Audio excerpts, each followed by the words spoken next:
nice epic intro for everybody, but we just realized I have these settings configured differently for Corey Silva when he's here broadcasting, because he doesn't do the auto start feature. So we're here. We just got started. You haven't missed a whole lot. We got our first caution of the night under, so apologize for that. Again, we configured things slightly differently for the A or B team, and tonight we're a little off our game there. But that's my fault. We're here. We're only 4 laps into the first of 3 races tonight. So, as we mentioned, we didn't see it, 3 open races. They're each 30 laps. We've got drivers like Jeremy Mayfield. We got JJ Yaley in this race, in this feature race tonight. Landon Huffman, as well as some other pro drivers in here that's going to be joining us this evening. So we have 3 of these races. Liam Sheen has called it quits right now, and Joshua Neal will roll back in 6th after the 7 car just got turned into the outside wall, brought out our first caution of the night. Yeah, Liam Sheen and Neal made contact. Neal, I imagine, might even have to retire his car after he took a very heavy hit to the outside. He might still try to run out there, you know, wouldn't hurt. The engine's not smoking. You can't imagine he's doing too well if he took a violent hit, but will definitely try his best to make his way on. And you know, we were talking about it by ourselves apparently. Yeah. So let me just explain farther, because I feel like I need to clarify this. So basically, YouTube's got like an auto start feature that usually when I start pushing data from my encoder, it fires right up. We have this configured differently since Corey, who normally does the ERSCA streams, prefers it to be the other way around, where you have to wait and preview it before you hit go live. My fault. Didn't check.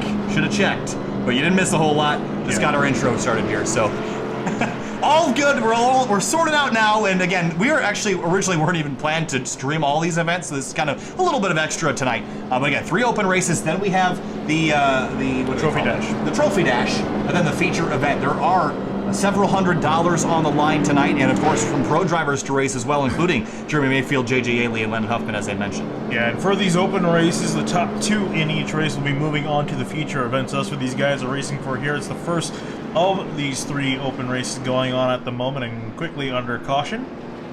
Currently, Wright and Hanshaw sitting in those transfer spots. So now we got the 1 to green here. The lights are off on the pace car, getting back ready to roll here. We're going to run the horizontal ticker, because as you can see on the left, the vertical one is quite short with the appended driver lineup tonight. So again, thank you to all the sponsors whose links are in the descriptions below. When we get to the feature race, we'll run the full tower ticker. For now, we'll jump back to the overhead one just to keep things nice and concise, as Chris Hanshaw lines up for the inside lane. Kyle Hanshaw on the outside. Johnny Parham, Sean Dice, Brent Jones, and Josh Neal line up the back with his Strick and Bojangles number 7. Green flag back in the air here at Myrtle Beach.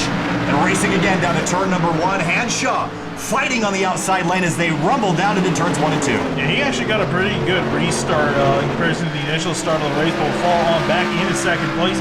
Parham and behind, who is going to dive up the inside of the 46 into the wall they actually go, as he was trying to have a look up the inside. Yeah, just trying to protect that spot the best you can. The inside lane is really going to be the place to pass. We already mentioned before we went live that the curbs down in turns 1 and 2, you see those big rocks, those boulders on the inside lane, those will massively upset the race car. You do not want to drive on those things, but you have to get right up alongside them to make speed here tonight. So 2nd, 3rd, 4th, Hanshaw, Parham, Dice right now. Look at the 91, turn hard left on corner exit to try to get some drive off underneath Hanshaw's 46. Yeah, this is that battle for that transfer spot in 2nd place. So these guys are going to be fighting it pretty hard. Chris Wright, he's just trying to maintain a solid gap to Hanshaw in behind him. So, and he's doing a solid job of managing that at the moment. He's already pulled out to a little over half a second lead. And here we see everyone kind of bunch up in behind 2nd place. Down into turn 1, 20 laps to go now. Hanshaw trying to protect from Parham closing in, and Sean Dice in that 87. He's right behind trying to get the power down as well. This is going to be something we'll be talking about all night long, is how to get the run up off the corner, because passing into the corner is a challenge in its own right. You have to be alongside into the corner to really have a clear shot, unless you want to knock the guy out of the way. And for a couple $100, I'm going to do it. The 91 slideways through turns 1 and 2. Can he save it? You think he might have been able to? No, but he saved it. Wow. But well, the caution did fly, but I'll consider that a save. After pretty much spinning out there. Really solid job, especially considering that he was sliding over the curbing as well, which can definitely upset the balance of the car when you're mid-slide. Yeah, he just drove off in here. It just got in a bit too hot. The rear end came around on him. Oh, maybe he slowed up a little bit more to not run into the back of the 46, but did a nice job keeping it off the wall, but did come to a slow enough speed that did trigger the yellow flag. But I think the most important thing, might have dropped back a few spots. He's only back into 6th, and more importantly, didn't hit anything. So his car is pretty much in pristine condition, all things considered. Well, we have a moment here with 17 laps to go under caution. Let's thank Belly Up Sports for coming on board sponsoring the ERSCA PristineAuction.com series this season. They had their Belly Up Invitational a few weeks ago right here on Sim TV. It was one to remember. That was a great race. So if you're interested in Belly Up Sports, make sure you check out the link in the video description, as well as our other sponsors, including Days Gone By, who have made this race possible tonight. Of course, they sell vintage racing apparel, which is awfully convenient given the release of North Wilkesboro today and the intended release of the 1987 Thunder Chicken in Monte Carlo in June of this year. So again, if you're interested in Days Gone By vintage racing apparel, check that out as well as our other sponsors down there. We'll have the tower ticker up and running for the feature event to show all 20 odd drivers that will be running that event.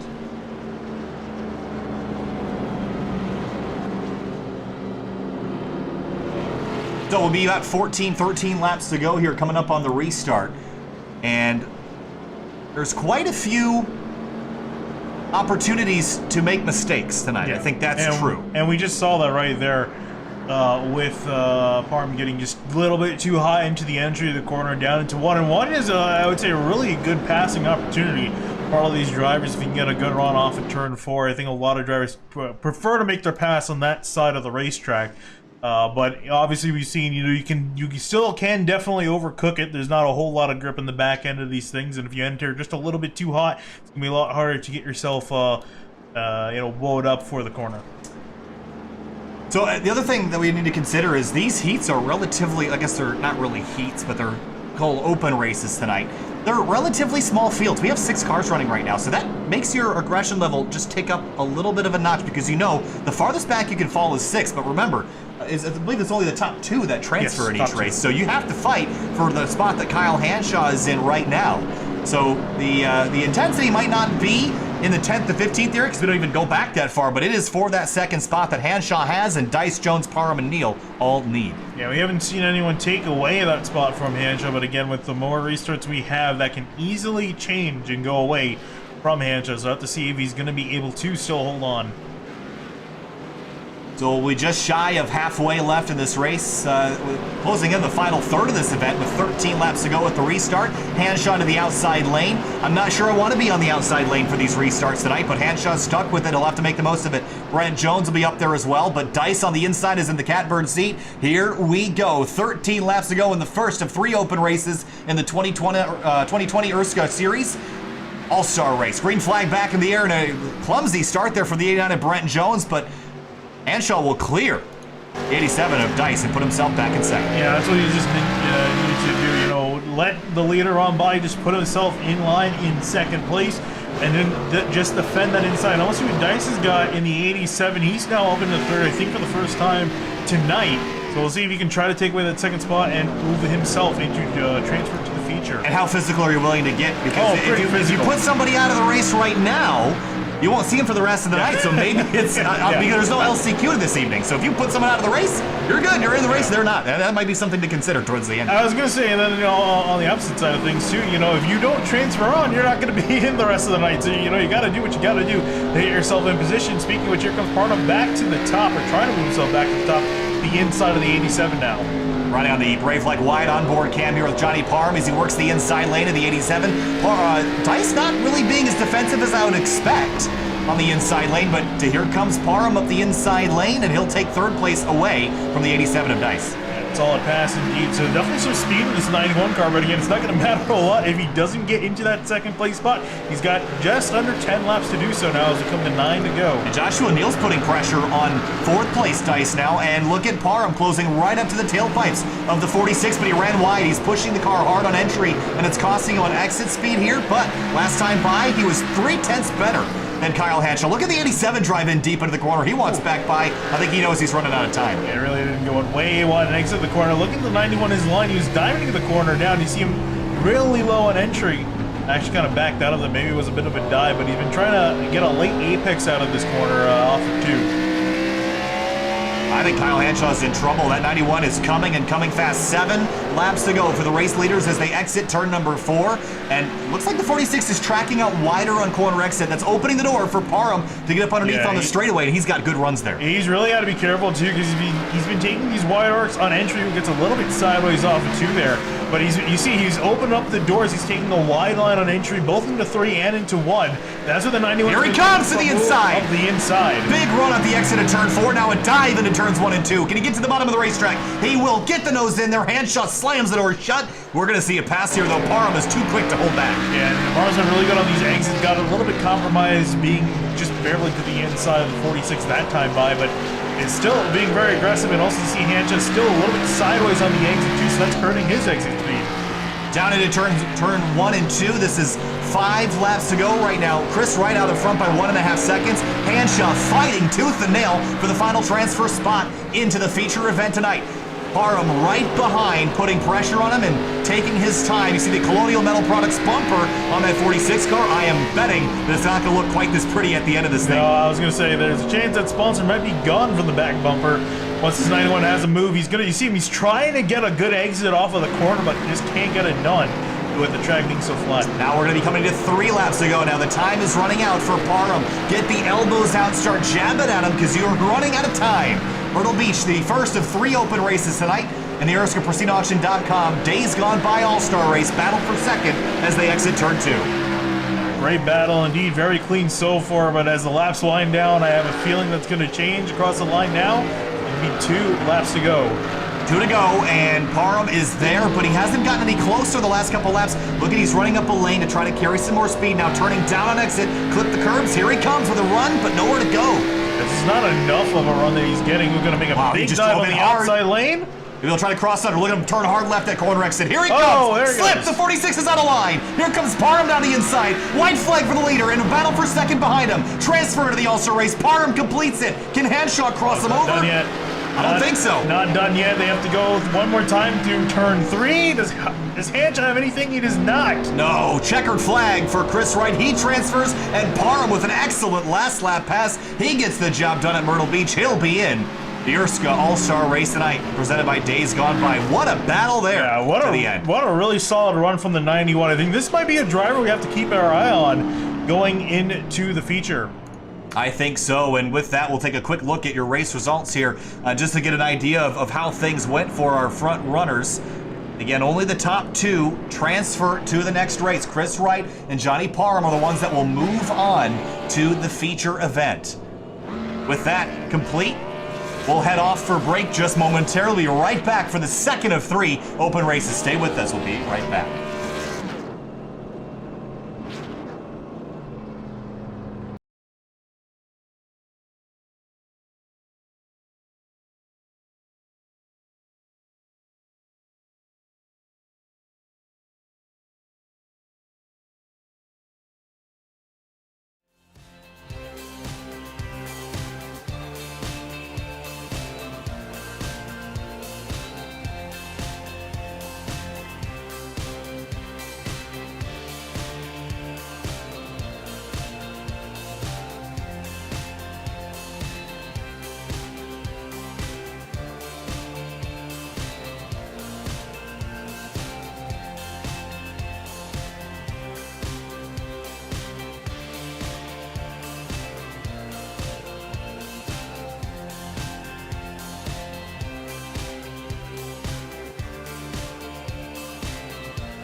In the heart of Virginia, there's a stretch of pavement that has ingrained itself in American racing history.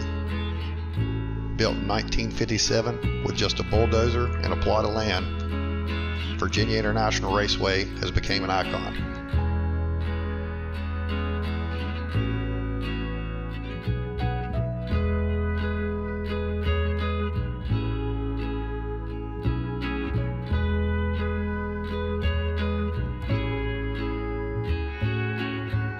Over the years since its reopening in 2000, it has hosted IMSA, the American Le Mans Series, NASCAR, SCCA, and Champ Car races. Legends have raced there, including Roger Penske, Mark Donohue, Richard Petty, Hurley Haywood, Dan Gurney, and more. Between turns 11 and 12 stood a defying feature, an old oak tree. This tree stood untouched, shading the south end of the course for decades. For some, oak tree became a symbol of VIR and a reminder of how road courses used to be built. They used to be built with the lay of the land, following each contour and moving around obstacles, not through them. Earth may have been moved, but not tarnished. Oak tree was a lasting memory of when tracks were not just built, they came to be, like the tree. Although oak tree no longer stands, nor does hog pen turn 17, the corners both still bear the name of what used to exist, and the track stays unchanged the way it was meant to be, with the lay of the land, for the land. Maybe that's why Paul Newman called it heaven on earth.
Welcome back live to Sim TV for open race number 2 in the 2020 ERSCA PristineAuction.com series Days Gone By All-Star event.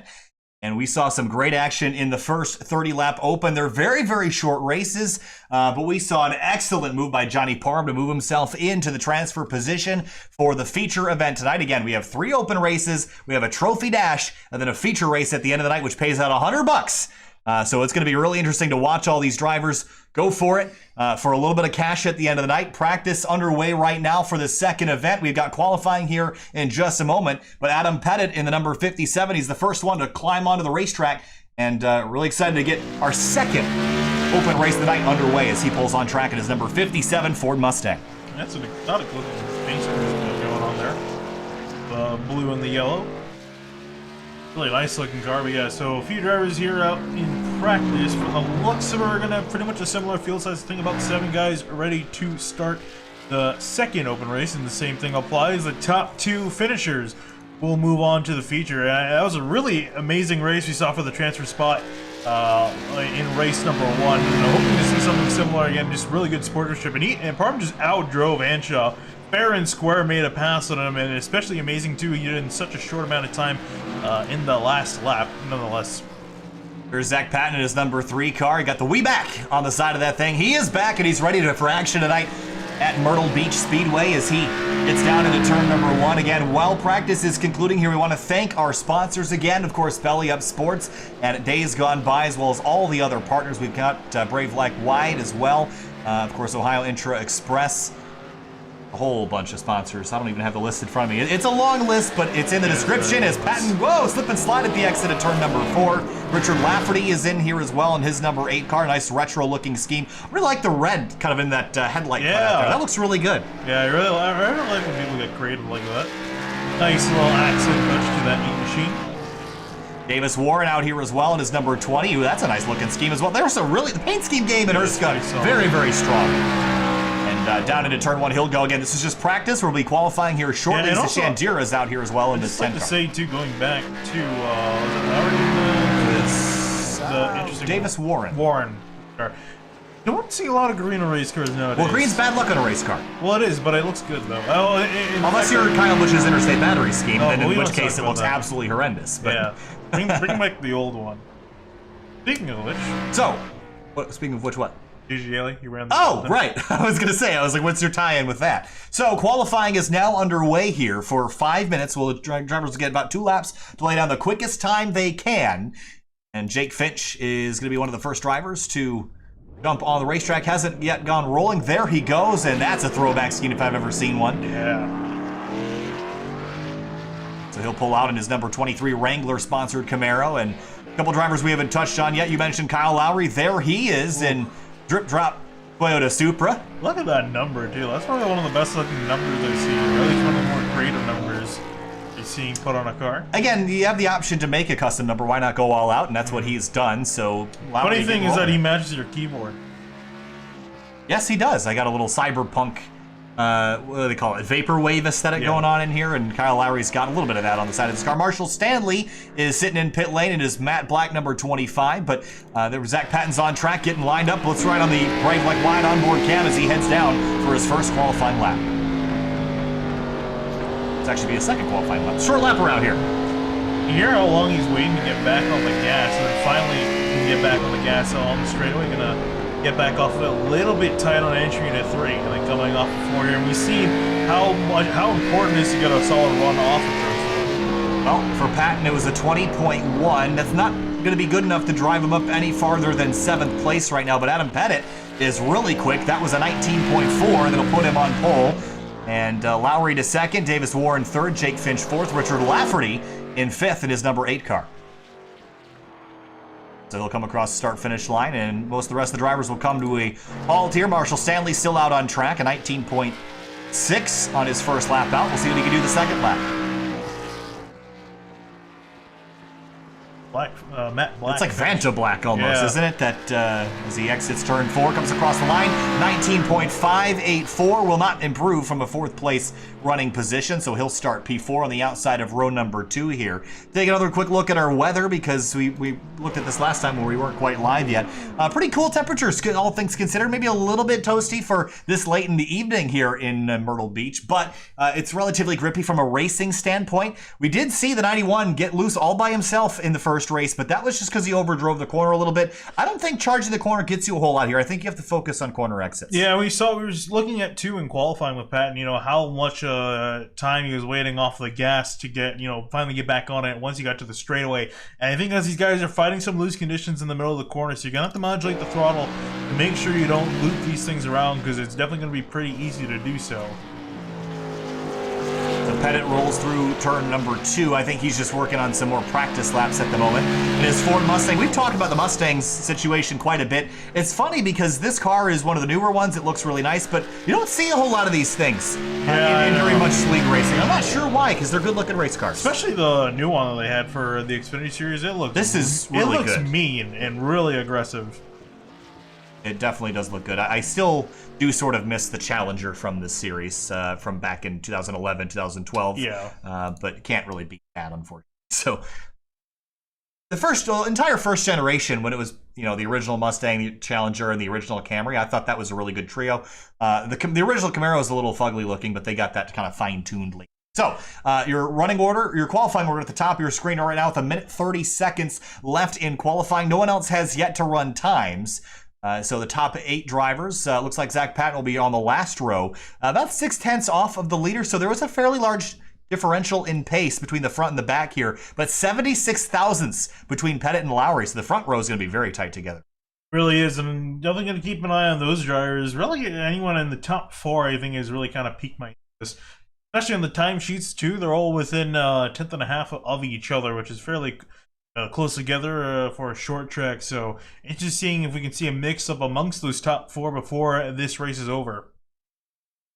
So 45 seconds left here in qualifying, and we want to remind you to check out the links in the video description as we mentioned, but we've also got some really good racing coming up this week as well. Of course, if you're not familiar with who we are and what we do, we're a sim racing broadcasting group that started in February of 2018, relatively new to the block here still, but in the time we've worked with some exceptional racing leagues and kind of worked out a couple deals with the Sports Car Club of America. We produce their esports streams on Saturdays. Their final esports Super Tour race will be on Saturday at 5 p.m. at Mid-Ohio Sports Car Course, and on Sunday we do a set of Corsa Competizione live streams with SRO America and GT World Challenge America. That has been quite the experience. Those are big-time productions, and make sure you check those out on the GT World YouTube channel and on the GT World Challenge America Facebook page if you have not checked those out yet. 2 years old still considered new? I think so. I mean, if you compare us to Race Spot, which I don't know why you'd do that, but if you compare us to Race Spot or GSRC, I do think we're still relatively new. I think there's still things I need to change and adjust. We didn't get the stream running up on time tonight, so I think that's clear. We still got some work to do, but we are just about ready to go racing for our second of 3 open races. Then we'll have the Trophy Dash and then a short break before our final feature race of the night. What are you looking at? Someone's got a person on there as their pit board Oh, sign. couldn't tell you who it is, but they definitely got a sense of humor. I mean, at least that's one way to try to identify where your pit box is, by having a unique design. I guess so. Again, this racetrack, we talked about it briefly in the intro, but one of the things that we really didn't touch on a whole lot is the curbing down here in 1 and 2. This will completely mess up your car. It'll basically drag your oil pan on it. You can damage your motor on these. We didn't see it be a huge issue in the first open race of the night, but I think by the end of the night, someone's going to get up on these things and either be an accident or cause an accident. These things are pretty gnarly. 3 and 4, you get a wall right next to the racing line. We did see some drivers touch it in the first race. And it's very tempting because you're talking about, guys, taking advantage of the apron. It's essentially why those rocks are down there in turn 1 and 2. Keep guys from going down into the apron there and keep them on the racetrack. And so, at a lot of short tracks where you can use the apron, drivers are going to use it up as much as they can. And especially going to that wall down in turn 3 and 4, you know, guys are going to keep their cars right up to that wall, and we've seen some guys hit it, so you got to be careful there because that could give you some damage if you keep on hitting it lap after lap. Well, there is your 8 drivers lined up for our second open race. See on the inside of the front row, Adam Pettit. Then it's the 2 car of Kyle Lowry. The 20 of Davis Warren is third. And of course, it's Marshall Stanley's number 25 that sits fourth. Right behind him, the 23 of Jake Finch. Then the 8 car of Richard Lafferty. 10 of Zishan Dura. And 3 car of Zach Patton rounding out the rest of your grid. I hear some engines fired up here, Finney, about ready to get rolling for a 30-lap race. These things take less than 10 minutes if they roll green. We only had 1 or 2 cautions in the first race tonight. I imagine we'll see something similar here. But the desperation was apparent. They just had really talented race car drivers to overcome it. We'll see if that desperation causes accidents in this race or the third race or the last chance trophy dash. Yeah, you also just saw there too, some guys are rolling up to speed, some guys going over the curves. You can see how violently it was moving the car about. So just kind of you can imagine these guys going, 2-3 times as fast over the curves could really do some damage in these cars. Field rules out at turn number 4. Lights are off on the pace car, so next time by will be our 1 lap to green here. So there it is. Be going green this time by. Myrtle Beach is a tiny little short track. It has not been incredibly popular with league racing, but whenever they come here, it's usually very entertaining. It really is. I think it's probably, out of the plethora of short tracks we have on the iRacing servers, this probably stands out as one, besides, Martinsville, Bristol. You mean one that I don't hate going to? Yeah. This definitely stands out. It's a fairly unique track, especially, you have the rocks in the inside in turns 1 and 2, and you have the wall up in 3 and 4. Just a unique driving dynamic around here. Absolutely. Another unique driving dynamic is only having an 8-car field for our second open race of the night. Here we go. Green flag back in the air, racing at Myrtle Beach. And a bit of a struggle for the 20 car to get up and rolling and up to speed down into turns 1 and 2. Nose to tail, Pettit pulls ahead in the 57 behind him. Double wide, 20 on the bottom, 25 up top. But a side-by-side touch. Their 23 car all out of shape as they exit turn 2. Yeah, Lafferty has a massive dent in the back of that car. We're not even a lap through the open race yet, so not sure if he got where he got the damage. I think from the 3 of Patton, but it's still working strong here on the outside. You see the 57 Pettit leading the race. Lowry trying to hold on a second. He's got the 25 Marshall Stanley all up his inside. So you're seeing a lot of dust flying around. The track is really dirty right now, and there's not going to be a lot of time to clean it off, so it might be a little bit slick. You're going to have to deal with it here. The battle for position we're watching is for second. Lowry has it. Stanley wants it. We're right on board the Brave Like Wyatt onboard cam here as they negotiate 1 and 2. You can hear him pedaling the throttle. The track is filthy. Dirt and rocks. You can see it flying everywhere down in 3 and 4. Swing and a miss for the 2 car on the back bumper. The leader couldn't get the job done. Opens the hole for Stanley. Yeah, that's the worst thing you can do. He couldn't keep it to the inside. Had to back off. I think the back end was starting to come around. That front stretch being curved. He's going to try to dive it up here on the exit of the inside of the 2. And again, an amazing battle going on for second. Into 3 and 4. Again, the battle is for that second spot on the racetrack. Marshall Stanley's right behind. The 20 of Davis Warren has his car going in the right direction. Stanley scrapes the fence out of turn number 4. Here comes Warren up the inside. Stanley tries to shut the door, pinches him down. Just enough room given. They'll continue. Interesting, too, with the outside car. And you see it quite a bit. The outside guy pinching the car on the inside. Most of the time, that's fine. You just clip the car on the apron if you need to. Thing is, here, you can pinch a guy down into those rocks and throw the car up in the air quite a bit. So you got to be careful with the car on the outside as well. Oh, look at the 23 coming up the outside lane. That's Jake Finch. Maybe he'll try to cross over at the exit of turn 2.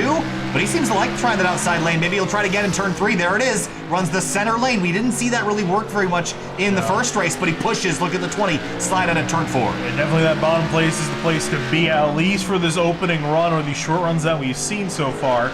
We see some guys definitely take some interesting lines to the corner. Speaking of which, you saw Lowry just dive on down on exit. He's trying to dive in the corner, potentially trying to take the lead of the race away. Look at Jake Finch. Made it to the inside of the 20 of Davis Warren. Battle for 4th, and Finch will win that battle. Big slide for the 20 out of turn 4. Here comes the Shandura in the 10, Finian. They're trying to work up the inside using the opening that the 23 of Finch made. They're going to be very close to each other through 1 and 2. Looks like the 10 might be able to win out here as they approach turn 3. Indeed, he will. For the lead, though, 0.3 of a second separate the 2 leaders. But Marshall Stanley's gotten his car back up the pace he wants it. But I want to watch the 4th place car, Jake Finch. He was quicker than everybody last time through. A 19.607 was the time that he ran. third of the way through the race already, time ticking on by. I'm really interested in Lowry's line. He's been opening and leaving that gap open. Same thing what we saw Hancho doing in race 1, but he's actually taking it almost to the nth degree. He's been waiting quite a while to turn. You can see how much of a gap he leaves on entry into the corner, then turns back down. He's got to be careful for the 25 and especially also the 23. We're talking about him. He's now approaching the picture. There he is in that Wrangler machine. Four-car fight, 20 laps to go this time by. Look at this, you can throw a blanket over him. You can probably throw a blanket over the whole track, to be honest. Big slip for the 25. Yeah, got close to the wall, had to back out. Let's open up the door. Here comes the 23 of Finch to the inside. And again, you mentioned Lowry kind of chopping down a corner exit. That's really the line here. We've seen a lot of fast drivers make that work. The problem is, it's only fast when you're by yourself. When you got someone behind you that opens up the door, they'll drive up underneath you. And just like the 23 just did to the 25, he's on through to third. Finch with an amazing drive up through the field. Not sure where he started. Back in 5th place, so he's gained 2 spots. That's still pretty solid. Again, passing definitely takes some skill and takes some time to occur here. And you're able to get it done if you have quite a bit of skill. 23 showing that he's got a bit of it. Now he's got to make one more important pass to get into the feature, that transfer spot for second. Quickest driver again on the racetrack that time, too, through by 0.2 of a second. But he's running out of laps. A couple laps will be halfway and actually, through. Here comes Stanley. He's not done yet. He's trying to work back up the inside of that 23. So Finch has got to not only try to find a way around the 2, but keep that 25 in behind as well. I think the reason why Finch got by is because Stanley made a mistake, but now that he's gathered it back up, they're very similar in pace, with the front 4 so tight together. Curb strike there for the 23. You saw that shot the car up the racetrack. Yeah, he had to compromise his eggs out of the corner. Here comes Stanley, trying to throw it up the inside, but can't. Door blocked. Great tight battling, and I wouldn't expect this looking at the qualifying times as Pettit scrapes the wall across the front straightaway. We saw fairly large gaps in qualifying, all gone away. Nose to tail right now through 1 and 2. Yeah, I thought Pettit was going to potentially be able to drive away considering the way these guys are running in behind him, but he hasn't quite pulled away. He's still very much in, if he makes a mistake, he easily drop back to 3rd or 4th. So he's got to make sure he doesn't make mistakes. See Lowry, big dive up the outside. That might have opened up the gap. Here comes Finch to the inside. Yeah, that's going to give him an opportunity that he cannot pass up, and Finch is going to get the power down. I don't even know if it matters if he's clear. He's going to drive up underneath the quarter panel here of the 2 car and keep him from getting down to the apex. Now, they're going to run door-to-door at the exit of 4, and he'll have the shorter way around this kinked front straightaway. Yeah, I'm so surprised Lowry's giving the lane now. They're finally side-by-side. Oh, the quarter panel of the 2. Looks like they save it for now. He's still present barely. He's finally just clear the 2, but going to try to throw it up the inside. Yeah. There he is. Again, you have to pinch the guy down. That's what Lowry's doing, but it's a really dangerous game to play. You put him down too far in 1 and 2, he'll get up on the curbing, and then he'll both have a bad time. They touch again, and Finch shows him the elbows, and through goes the 23 to second. And he's now at a transfer spot. Oh, we might see some payback here down to 3. We'll see the 2 trying to work back on the outside. 23 locking up on the brakes. Lowry trying to make a pass on the outside. I don't think we've seen that so far. At least in the front, he gets a piece of the wall. Here comes Stanley up the inside. Well, it's not Daytona, but it is a battle at the beach. Myrtle Beach this time. 12 laps to go. For second, Finch has it behind him. Lowry struggling now to get power down. And some damage to the left front bumper of that 2 car as well. Oh, no! And the 10 cars, the Shandura turns him around. Caution is out. Well, blessing and a curse, perhaps. With 11 laps to go, the 2 car gets turned at corner exit. See if this is because the 10 cars saw a hole and just drove up underneath there, and there's 2 cars coming together there. It's a good job trying to correct the 2 back straight. Hole's open. The 10 was a little bit off the apex, but it's so hard to stay that tight. Yeah, it really is. Ooh. Richard Lafferty did a good job staying in, out of harm's way there. That was an awesome run that we saw there. So one driver we haven't really seen anything of is Zach Patton. He's been kind of slow and off the pace in comparison to the other 7 drivers out here. He dropped back quite a bit. It's kind of I don't really want to say non-factor, but he just hasn't been up in the fight with these guys. Well, he started back in 8th, but I'm surprised at how far back he was, so maybe some fresh for Mr. Fieldgoods will make that car run a little bit better here. That might help him, but again, he's got a lot of work cut out because it looks like he might pass Lafferty. I think Lafferty's going to try to repair some of that car if he can. I don't think he had any damage. I think he's just getting tires. Oh, he does have rear end damage. He got that. He had that lap 1 again. I think that might have been Patton that gave it to him, but not entirely sure. Well, you're trying to put the puzzle pieces together and see what fits. But Adam Pettit is your race leader here. We'll restart with about 7 or 6 laps to go. So it's Pettit, Finch, Stanley, Warren, and Lowry your top 5. Then it's Shandura, Zach Patton, and Richard Lafferty rest of your field. Here's what Finch is going to do here, because he's going to be starting up on that outside lane. I imagine the 57 is going to take the inside. I don't know why you wouldn't. Yeah. So, you know, with Marshall Stanley, we've seen him be pretty aggressive trying to get that spot back. He's got a chance to, as long as he gets a good enough restart. And that's definitely going to be key here. Well, light's not quite on our pace car yet. We want to thank again, because we don't have our sponsors rotating until the feature event. Belly Up Sports, well as Days Gone By. Vintage Racing Apparel for both sponsoring this series. As well as Wingman Sports. They've been incredibly active on Twitter lately. We want to give them a big thank you for being a part of the discussion about esports and sim racing the past few weeks, and being a big part of the Belly Up Invitational that ran a few weeks ago at the Charlotte Motor Speedway. Had a couple special guests there as well. We will hear as well tonight with, of course, Jeremy Mayfield, JJ Yaley, Landon Huffman, and more. So make sure you stay tuned here for the feature race. As soon as we complete this, one more of these open races and then a trophy dash. Lights out on the pace car, 1 lap to go. Before we go back green, I should mention too that for each of the open races, we do have a green-white checkered available if we need it. Good to know. We also have a fan vote that will be announced in the middle of the third open race. Johnny Thomas will come up here and tell us who that fan vote is. But through 3 and 4, pace cars off, and Pettit, look at Finch trying to get a good run onto the front straightaway. Going to be tight here as they exit turn 4. The green flag is up. Is it waving, waiting? Green flag back in the air. 6 laps to go and a great restart for Pettit. Oh, the 23 crosses over, slams it over the 25. Had to do that to keep Stanley in behind, and did exactly that. Here comes on the outside the 20 of Davis Warren. Whoa, get hit from behind. Oh, that's going to hurt. Oh, man. And Lafferty also going to go spinning around. We stay green, no caution. Warren gets back rolling, tags the 8 car of Lafferty. Those two got together. 5 laps to go for the race leaders behind him. Look at Marshall Stanley right in the back of Jake Finch. And here's Zach Patton up to 4th, up 4 spots on the restart. Zashandura takes a swipe up the inside. Can't do it, but Finch is there for the lead. Here he comes. Can Patton potentially try to steal this away? Here he comes to the inside. Oh, whoa! Synchronized spinning off turn 4. Lowry and Patton gonna get sideways, but they're able to go back straight again. Still no caution. Here for the lead. Here comes Finch up the inside lane. Pettit doesn't leave the hole. He slams the door. Stanley puts the bumper to the back of the 23. 3 laps to go. He turns him around. He turned him. Caution. We are gonna have a green-white checkered for this. Oh, elbows out. I think we got it.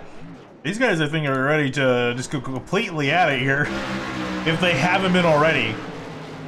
I think this is about as you want to get. That was kind of a multi-car stack up there with the 10 bump and the 25 bump and the 23. If we can go back on board with the 23, was entering the corner, it looked like he got a piece of the turn 3 wall on the inside. Yeah, it slowed him up, and then that's what kind of caused that stack up there. Nothing that really anybody did wrong, just kind of running out of space. Look at Dura on the inside, just narrowly got by the 23. Able to escape.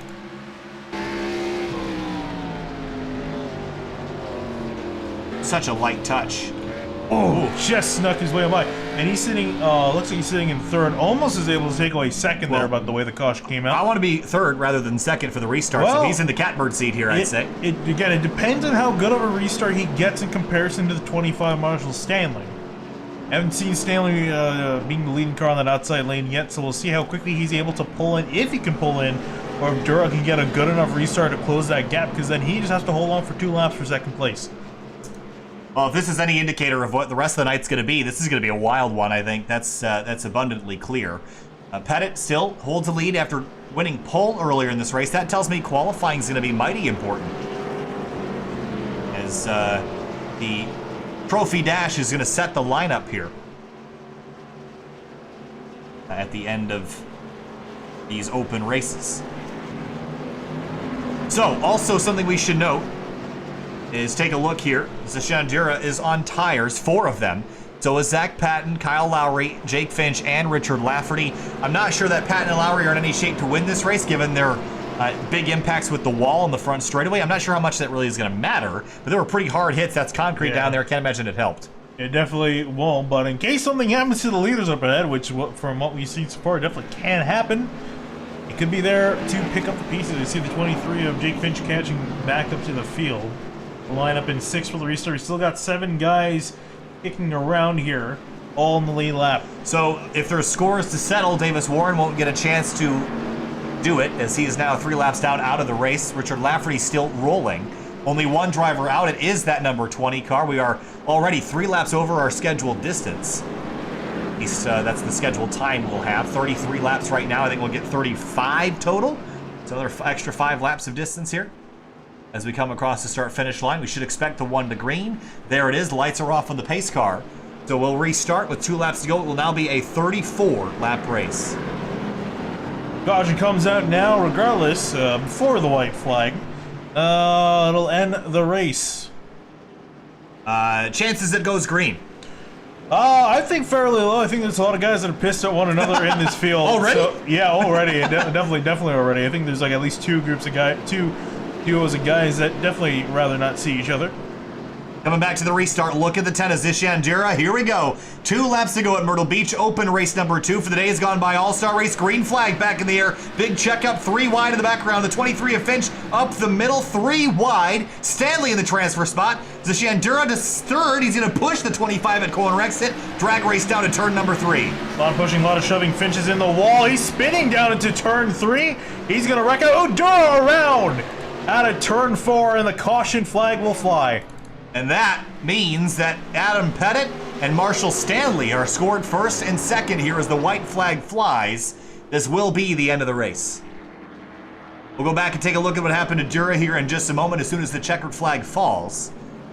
But just like that, Stanley is in, and Lowry, Lafferty, Patton, Dura, and Finch, as well as Warren, are out. Checkered flag here. Adam Pettit will be your race winner. And Stanley is on through.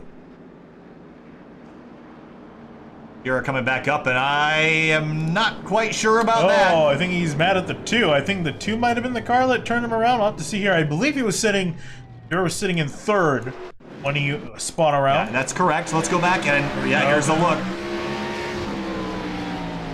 Oh, yeah. Yeah, that was... He drove in there pretty good. I don't know if he's doing anything prior to this. No, probably not. I think this is from downtown. The 2 just threw it up the inside. He saw some resemblance of a hole to the inside into 3 and tried to make a move. Unfortunately, it wasn't there. Oh, he's already kind of sliding. I'm not sure it was totally intentional, but it certainly didn't look good. Here's a look at your race results before we jump to break for our 3rd and final open race of the night. Pettit, Stanley, Lowry, Lafferty, Patton, your top 5, but only the top 2 will move on. So Pettit celebrating at the start-finish line right now in his number 57 Ford Mustang. And that'll be it for now. We'll be back with you in approximately 5 to 10 minutes for open race number 3. Stay with us.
welcome back live to Sim TV for the third and final open race for the 2020 ERSCA PristineAuction.com Days Gone By All-Star Race. My name's Kyle Heyer, joined tonight by Finney and Nakuna. We've had 2 of our 3 events so far tonight. Another 30-lap open race sits in front of us with a slightly smaller field than before. We've seen incredible action in the first 2 races, and this race will be no different. Yeah, absolutely. Really seeing how this race is going to play out with great battles in the first 2 races. Slightly smaller field. It seemed to think we're only going to have 6 guys that end up taking the green flag for this one. But even with a slightly smaller field than usual, I think, again, we were talking about it earlier too. It just makes yourself that much more aggressive to get yourself in the transfer spot. And we've seen guys really go at it for that position, and I think it's going to be no less here in open race number 3. Yeah, they've been going really hard for it. We've seen some incredible action, but we've also seen some tempers flare. And like I said earlier, you push someone out of the way, you don't have to see them again for the rest of the night. And I would expect we'll see more of the same, a little bit of elbows rubbing, maybe some fenders, and maybe some entirely, what John Hindhoff would call naughty action out there tonight with some dumping going on. But hey, it's a short track race. It is a Monday night, not really a Friday or a Saturday, but I'll believe what I want. It's quarantine time, so no one really has any sense of time anymore. But we'll see if as some have put it, we'll see if they can live up to the second race of the night. So in just a moment, we'll get underway for qualifying here for this third and final race. Participants Gerald Campbell, Kenny Lowry, Patrick Gaspar, David Strackbine, Tyler Riggs, and Joshua Personette are in this third of 3 open races here this evening. So qualifying now underway. We'll head down to the racetrack here. 5 minutes on the board. Let's see if we can get this done. So on the racetrack already, Gerald Campbell in his number 31. And he rolls out on the track with, looks like he's got, I can't read it because of Sunoco, official fuel of NASCAR logo on the side of that thing. Oh, pretty sure that's the Buccaneers logo. Is it? Got a football on the hood. I think that's what that item is. I'm a race fan. I was gonna say I'm not a football guy, but I'm pretty sure I recognize that. I'm pretty sure that's a Buccaneers logo. So he's out on track right now, getting his qualifying run underway. So is Patrick Gaspar, the number 86. Patrick Gaspar Racing Camaro. Kenny Lowry in the 22. Hey, I know this car. It's got another 2 on it. Unfortunately, the other Lowry did not make it in. No, but I'm thinking Zishan Jira still is, you might think you see in double, might go out here and try to wreck him from the pit lane. I think we might see him come bolting across the track like Cole Custer after John Hunter Nemechek. That'd be something to see. That's what we should do, is we should give iRacing player control, and you should be able to run out into the track and grab the guy and rip him out of the car and beat him up. GTA. GTA 5, but iRacing would love that. I think everybody else would love it too.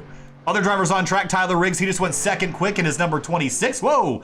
Put a contact down there into turn number 1. He's got belly up sports on that car. Good to see. Patrick Gaspar's out on track. We already talked about him. David Strackbine in the 44. Platinum Health on this car. Nice looking car. We've seen Platinum Health before, I thought. Was it the Classic IndyCar Series? Potentially? That's a throwback and a half. I can't say exactly where that's from. So we only have 5 drivers that have put down times: Campbell, Riggs, Lowry, Gaspar, Strackbine. But I'm not sure if Personette is actually in this race or if he's just here spectating. But either way, 5 drivers have times down. Actually, you'd be able to tell me, wouldn't you? Yeah, I don't remember seeing him on the list of guys that made it on, but wrong. So it's just this 5. Well, that's a small heat. That means you can be aggressive. He's set to run. Oh, he is set to run. Okay. Yeah. So maybe just starting from the tail. Well, I think we saw enough chaos before. You lower the field size anymore, these guys will just go tooth and nail and just crash each other out of the way, because you only have to make up a spot or 2 to get back in position to transfer on. But look at the qualifying times. 44 thousandths of a second between Campbell and Riggs. Real tight up at the front. It really is. And I'm curious to see, again, you don't have to win the race to move on. Essentially, you just have to finish in the top 2 to get that transfer position. So curious to see if Riggs is going to try to force the issue for the lead. He's just going to sit behind and just defend second place. And we already talked about the Speedway a little bit tonight with its unique character. It's also very bumpy. And one of the things that we have to talk about is it doesn't have any safer barriers. So you hit a wall here, it's concrete. Yeah, we see some pretty big hits in turns 3 and 4. With guys getting sideways, losing control, and then turning hard, overcorrecting into the outside wall. Really damaging these machines quite a bit. Yeah, it's not a place where you really come back from. You hit the wall hard here, you're taking your car to the garage, and you probably have to not only take a rubber mallet to your fenders, but take a rubber mallet to your competitor after you get. I just want to see some fights. Violent, yeah. That's what short track racing's all about. Especially with the money that's on the line I'd tonight. beat a guy up for $100 virtually. I mean, I'm not much of a fighter myself, but I'd beat somebody up virtually. Sure. I mean, I'm only ranked like level 26 in GTA, but like, come at me, bro. I just think it'd be so cool. You get little hand signals and stuff. You know, the funny thing is, I don't know, have you played any of the NHL games? I haven't, but I bet you're going to tell me something I wish was on iRacing. Yeah, so, when hockey stuff gets physical quite a bit, yeah, there's mechanics in the NHL games where, I don't know what exactly triggers it, but I think if you piss off another AI player enough, you, like, get into a fight and you can just start wailing on them. I need that. iRacing, June build, let's get it done. You know how you have the hotkeys for, like, the pre-done messages, like hitting in, go left? No? That's how it should be handled. They got to model the whole paddock, the garage area, and all the haulers. So you can go hunt a guy down and go into his hauler. Like Clint Boyer. This is just something that needs to be in the game. I don't care who you are. I think this is... Someone just suggested Wii boxing. Hell yeah! Make it... Yeah, get some... You can do your workout, beating up your competitors in iRacing. Oh, that'd be so fun. Like a mini game. Yeah, it would be fun, especially for some of the leagues where the guys get pretty like intense with each other and like really annoyed at each other, and you see them like take their aggression on the track to have them sort it out, just punching each other. If you could give me, I said earlier, I was telling some of the Grid Life guys, my dream game is basically the open world of GTA 5, but like in the Flight Simulator X game engine where the whole world is modeled, so you can like go around the entire world.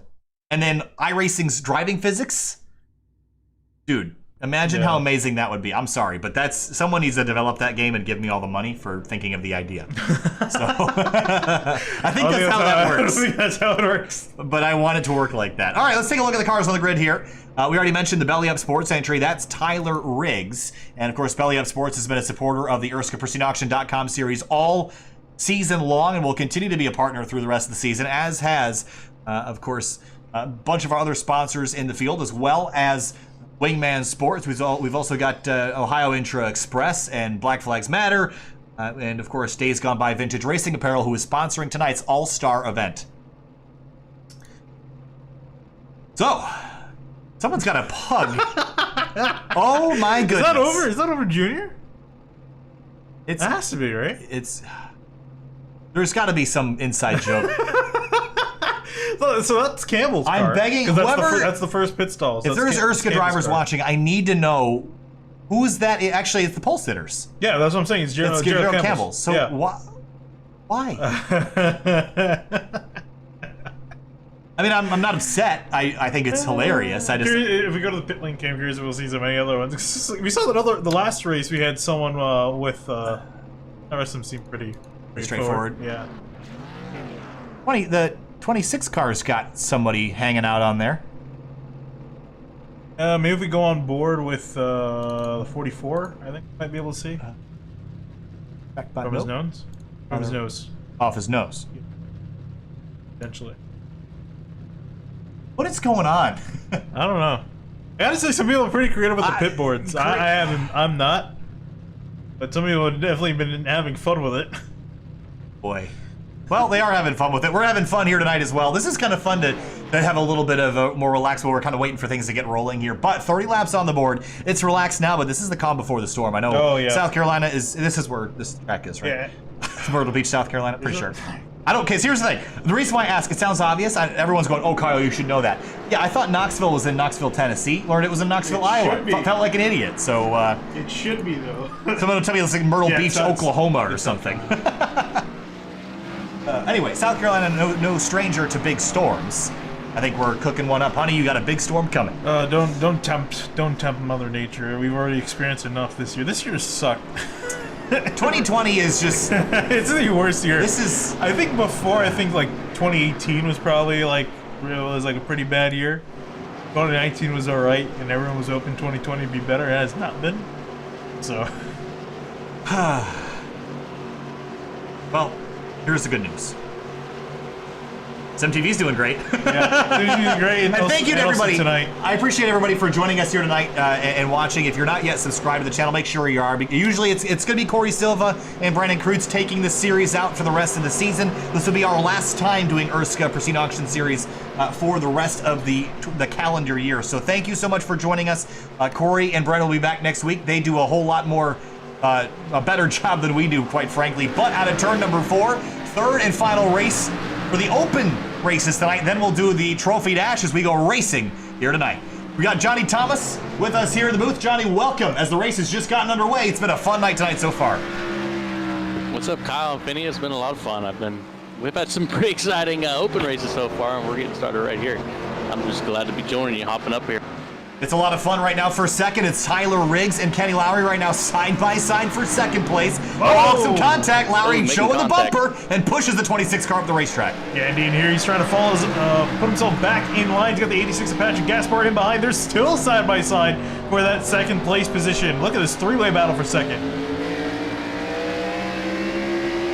Door down into turn number 1. We're only 3 laps in, but Lowry goes to second place. Drove in a little bit too deep, though. Riggs is going to get into the back of him, move him up the racetrack out of turn 2. Here comes Gaspar back down to the inside. Yeah, that's why you got to be so careful of driving so hard into the corner. You really make yourself vulnerable on exit.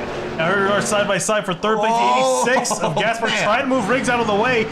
Still side by side into 1. Johnny, I was joking earlier that everyone's got their elbows out tonight. How many fights are already going on down there in the paddock right now? There's quite a few. We had a couple guys take each other out after the race. So guys are hot. They wanted that money, and they're trying to race their way in. Oh! It's good fun though. Oh, we got a spinner. It's Tyler Riggs spinning out of turn number 4 across the start-finish line. First caution is out on lap number 5. And no contact in this one, but the Belly Up Sports 26 car goes around for a loop. Let's go back and take a look at how it happened. And seen this a couple times tonight. But just gets up too much throttle and loops it around there, Finian. Yeah, very common mistake we've seen over the course of the evening. Just guys getting loose, just too much power for these machines. Yeah, you can hear as soon as he went full throttle, try to jump on the gas, car went around on him. Yeah, when we tried making the setup, Kyle and Finian, we tried to do it, try to make it kind of loose. We've been battling tight setups all year, so it's fun to start battling a loose setup for one. Yeah, and definitely. I always, as a driver, I think I always rather have a loose setup than a tight setup. It gives you a lot more to work with. Obviously, if you can bring the car under control with a loose setup, you can still make it through the corner. Tight, you're kind of limited to what you can do. And it's also a lot more fun to see these guys bring out a car with a loose setup. It's a lot more interesting to look at. These guys sideways off of some of these corners. So, Gerald Campbell, your leader, he was starting to drive away. And Kenny Lowry kind of brute force took second place after started in third, so he's put himself in this position, but the third place car is where I want to be on the restart here, Finney, with David Strackbine right there in the Platinum Health car. And this is one of the vehicles at Daytona we thought was so pretty under the lighting there. It's a little darker now, so not showing up quite as well, but that Platinum Health car, very platinum looking under the lights here at Myrtle Beach. Yeah, I've been loving really for a lot of the guys that that have been getting creative with the spec maps. They've done a fantastic job making their cars really pop, especially under the lights. That 44 is no exception to that. Yeah, that 44 car is probably my favorite scheme out of everybody. And I know Brantley at Harpoon Designs, he makes like 75% of the paint schemes for all these guys. So he's been doing a lot of business.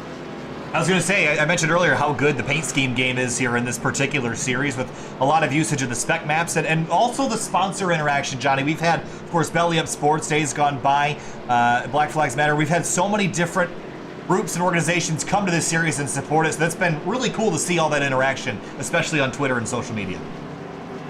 Yeah, I've been completely surprised at the start of this season because they all took a chance on a league that didn't have any experience. We didn't have a resume, and they all believed in us. And so far, I think they've liked it.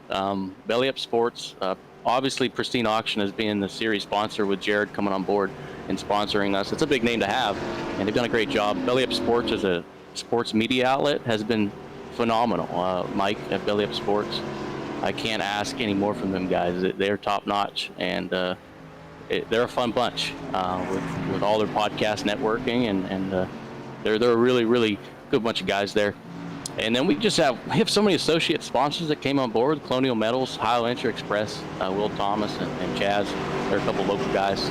Protect app with Brian, it has been great, and his support of this league has been awesome. So my goal is to give them a show every week, and so far I think we've accomplished that. I think the show has been absolutely spectacular, but we have to go back racing here. We got 5 cars that started, 5 cars that are running.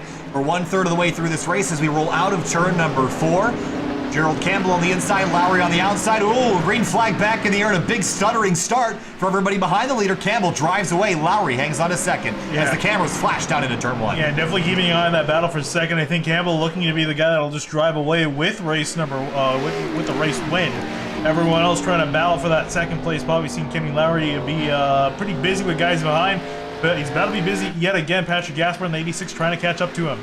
There's Tyler Riggs in the 44 Strackbine side by side. Riggs is going to cross over and take that position away. Big curb strike there for the 44 will slow him down on exit. But the leader right now, Gerald Campbell, he's a driver I could see easily winning this race tonight, Johnny. He's so good. Gerald's so fast everywhere, and if he was racing a full schedule, which he is now a full-time driver, but if he started at Daytona, he'd probably be in top 5 in points. But that's the only reason why he's here in this Open. So it's decidedly less chaotic so far, but we're not even halfway through this race, Finney. I think we're all going to see this devolve into probably chaos towards the end of this thing as everyone starts kind of accordioning back together, but Gasper running some really good times, but the leader still is the quickest car on the racetrack right now. Yeah, looking at the lap times, in fact, the fastest car last time through was the 31 of Gerald Campbell, then Lowry, then Gasper in that order. So, and even actually Riggs was in behind. He was a little bit faster than the 86 of Gaspar, so the time is still pretty close. With that 86, he's looking like he might be closing up on Lowry. It was a 10 faster on the last lap. I got to give a shout out to the Lowrys. It's their birthday. The twins, Kyle and Kenny, their birthday tonight. So hopefully one of them will get in. I know Kyle was just a little bit short. And there was some drama there with Kyle, but Kenny so far is in the show, but he's got Gasper closing in here, Finney. Yeah, he's been really falling down on the lap times in comparison to Gasper in behind. He's been a 10th slower each lap, and now here comes Gasper all over the back of that 22, who's trying to make it into the show. This is that final transfer spot. Halfway through this race here, Johnny. Who do you think wins this race? Campbell's got the lead here, but Gasper's putting down some pretty solid laps right now. Yeah, I think Campbell's got a cover for the win, but Gaspar's been wanting to get in this show for about a week now. That's all he talks about. So I think he's going to do whatever he can do to get to that 22 car. Well, we mentioned earlier, you take someone out of this race, you don't have to see them for the rest of the night, so you might as well do it. You just have to wait till the end of the race where they can't get you back. I think that's a key. Yeah, that is definitely the key to it. And for the 86, I'm curious, he's got some time to try to pass that 22 cleanly, but I got to imagine, Kenny Lowry, especially when Kyle Lowry didn't make it into the show, he's going to be trying to make it in there at least for one of them. And he's going to be fighting tooth and nail for that spot. We're 1 and 2 right now, and a driver I also see closing in is Tyler Riggs. He's run very competitive lap times. He's also kind of got his pace back up to the top 3 and is slightly closing on the driver in front of him. Look at the line he's taking, nice and tight to the wall in 3 and 4. Really tight in 3 and 4. You got to be careful of not hitting that wall. Was running on pace with the guys up in front of him, but not entirely catching them though. Yeah, Tyler's a winner already this year. He won the Chicagoland event just a couple weeks ago. So we got 2 winners in this race. So working our way towards 10 laps to go now. Campbell leads the way by 0.6 of a second. I'm not sure that we can call second place a done deal yet, though. It's Kenny Lowry right now. Gasper right behind, running slightly quicker. And I'm surprised he actually kind of stalled out on the momentum. He was working really well back to that 22 car, but not sure if either Gasper's fallen off or Lowry's picked up the pace. But I haven't seen that pass yet as we come to the line 9 laps to go. Well, the desperation's going to pick up. I think we saw that at the tail end of race number 2. Gasper closes in 1 and 2 that time. It just seems like he's struggling on corner exit in 3 and 4. But 1 and 2, he's got a good run. He closes in slightly. So it goes a little bit high, and this is where the AC is going to make up a huge amount of time through the middle of the corner. Corner exit, I've noticed, is the trickiest part so far. If you can get off good, you can get a huge run going back into the entry, especially off of 2. If you see it right here, these guys are really fighting it off of 2. Well, we also saw in the first open race of the night, drivers that overcharge the corner and drive in too deep, the back end will come around. There's a lot of loose condition on entry as well. So if you overdrive, I'm not really sure that that's gaining you a lot of entry. So setting up the exit, as you mentioned, Johnny, is very important. Finian, though, Gasper is close to Lowry. He has closed in slightly. Running out of time, though, 6 laps to go, and he's decidedly driving in harder. Yeah, really, especially on entry, what we were talking about is going to give up that time on exit. I think for him to really make this pass work, he needs to get a good run off the corner prior and then using that run, trying to make a dive up the inside of that 22. This time by will be 5 laps to go as Campbell leads the field through 3 and 4. He hasn't really pulled away a whole lot, and actually Lowry has been a slightly quicker than Campbell the last few times through, but he's going to have to do a whole lot of work to get there and also hold off Gasper as we get that 5 to go. Yeah, Kyle said, I just want to win this thing. Or Kenny, sorry, I get them guys mixed up all the time. Kenny wants to win. Kenny is very close to being able to do that, but he's got the 86 right to the rear bumper, and Patrick is driving in just that much harder. If he can just get the bumper and slide him up out of the way, that's game over. He's got it. I was going to say Gasper's looking more and more likely like he's going to use that bumper. Here we see Kenny Lowry making a move up to the outside, just like we saw Kyle do earlier. That cost Kyle the lead. You can't leave that hole open. If you leave it open, Gasper's going to go for it. He's taking it. Yeah, here he comes. He's trying to. 22, though, doing a good job defending. Who see Campbell get into the wall. Here comes the 22 up the inside for the lead. Oh, Campbell had the lead, but now it's going to be side by side. Fenders rubbing as they come out of turn number 2. Drag race down the backstretch. 2 laps to go this time through into turn 3. The 31 up the racetrack. 22 down to the bottom. It's a good one. Side by side. 2 laps to go. Yeah, and so side by side at the line as well. The 22, Kenny Lowry, trying to wrestle the lead away from Campbell. Campbell looks like he might fall to second. Indeed, he will. He gets clear. 31 is clear for second, but now can he hold off Gasper? He was going to win this race a minute ago. Here comes Gasper. They touch, and the 31 slides out of turn 4. White flag, and the race leader who led so much of this race is going to miss the event tonight. Gasper and Lowry are on through, and they only have to make it back 2 more corners. Man. Yeah, and they're not going to do anything. They're into the show as long as they make it around another half a lap. Wow, what a change of turn of events with only a couple laps to go. Gerald Campbell roughed up out of the way, Johnny. That's big drama. He led almost the entire race, but he wasn't perfect, and he needed to be. I don't think he's too happy with Patrick. I'm listening into the driver's chat. Can't imagine he is. That's gonna hurt, you know, leading so many laps only to get yourself to move out of the way and put back just out of the show when it mattered the most. That's gotta burn. Oh, it's going to shut the car off and come to a stop. Kenny Lowry, the driver that won this race, and he started from 3rd, and it looked like he was about to be out of the event and worked his way past Gasper and race leader Gerald Campbell to take the win. So, we got some things to take care of before we head into our trophy dash here, Johnny. Are we doing the fan vote now, or are we doing it after the trophy dash? Yeah, we got the results, and we're ready to release it if you guys want. I am ready to roll, Johnny. So let's see here. I think you're announcing it, are you? So feel free to take it away. Yeah, I got the results from thanks to Belly Up Sports for putting the fan vote on. And the winner of the fan vote is Zach Patton by a landslide. He dominated the fan vote. David Schrackbein was second, but unfortunately second doesn't get you anywhere in this. So Patton wins the fan vote, and he's going to be in the feature race tonight. That is going to be really interesting to watch. He didn't have a very good open race, so now the fans have saved him. He'll get a chance to race in the All-Star event today, brought to you by Days Gone By. So, Johnny, thank you so much for that. So we got a little bit of a break, don't we, or are we heading straight into the Trophy Dash here shortly? 5 minutes. So session opens up at 9:42. So I'm going to roll on to the practice and let all them guys. All right, Johnny, thanks so much for joining us. We'll be back in just a few minutes for the start of our Trophy Dash. Stick with us.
Welcome back live to Sin TV and the 2020 ERSCA PristineAuction.com Days Gone By All-Star event. Welcome back for our Trophy Dash, a 30-lap race where all the drivers that were not in the open races get to run and set the starting grid for tonight's event. So we'll head back down to the racetrack here in just a minute. We'll have a look at some of the drivers that are here tonight, because one of them, you'll remember this paint scheme if you're a fan of NASCAR from the mid-2000s. How about Jeremy Mayfield in the number 19 car? Awesome to see him here tonight with us with a Safety Plus Inc. racing car and his Ford Mustang number 19, and it's a great looking paint scheme. You were excited when you saw what it was. It's awesome. Yeah, this is a very nostalgic scheme for me, being a fan of NASCAR, like you're saying, in the early mid-2000s. And, displaying the video games. Well, there's a very nice paint scheme along with the matching number 9 car that Casey Kane, even Casey Kane did a little bit of a throwback to it. There's something about this Evernham number with the 3 little prongs at the end of the night. It just does something for me. Awesome to see Jeremy here participating. There's more star power in this field, though. How about JJ Yaley in his number 52 car? He's 54 on the timing and scoring, but 52 on the race car. Also glad these guys are Mustangs, too, to get more of them out there. He's got 2 Mustangs. Yeah, I was going to say, I think he has the old He has the old template, I think is the case there. We also have Landon Huffman here tonight, another driver from the pro ranks here in the 75 machine, the Dash Threads car. Great looking paint scheme on that thing. And just a pleasure to see a lot of these drivers embracing this sim, and good to see them out here tonight. So Huffman is currently quickest in this pre-race warm-up here. Oh, goes sideways though. And Yaley will find himself backed into the wall. And he'll head back to the pit lane. So Joe Francis is here tonight in his number 54. A lot of Mustangs in this field, which is good. There was a shortage of them. I think they all ended up in this race.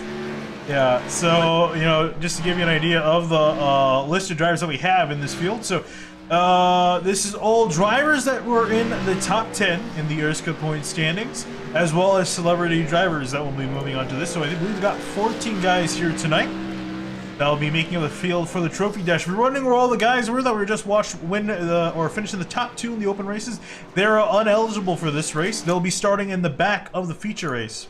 And there is one of the Days Gone By cars. That is Brandon Key's car. Of course, Days Gone By sponsoring this all-star event, so make sure you check out their vintage apparel in the links below in the video description. So there's the 84 car. He's on track. That's Robert Hill Jr.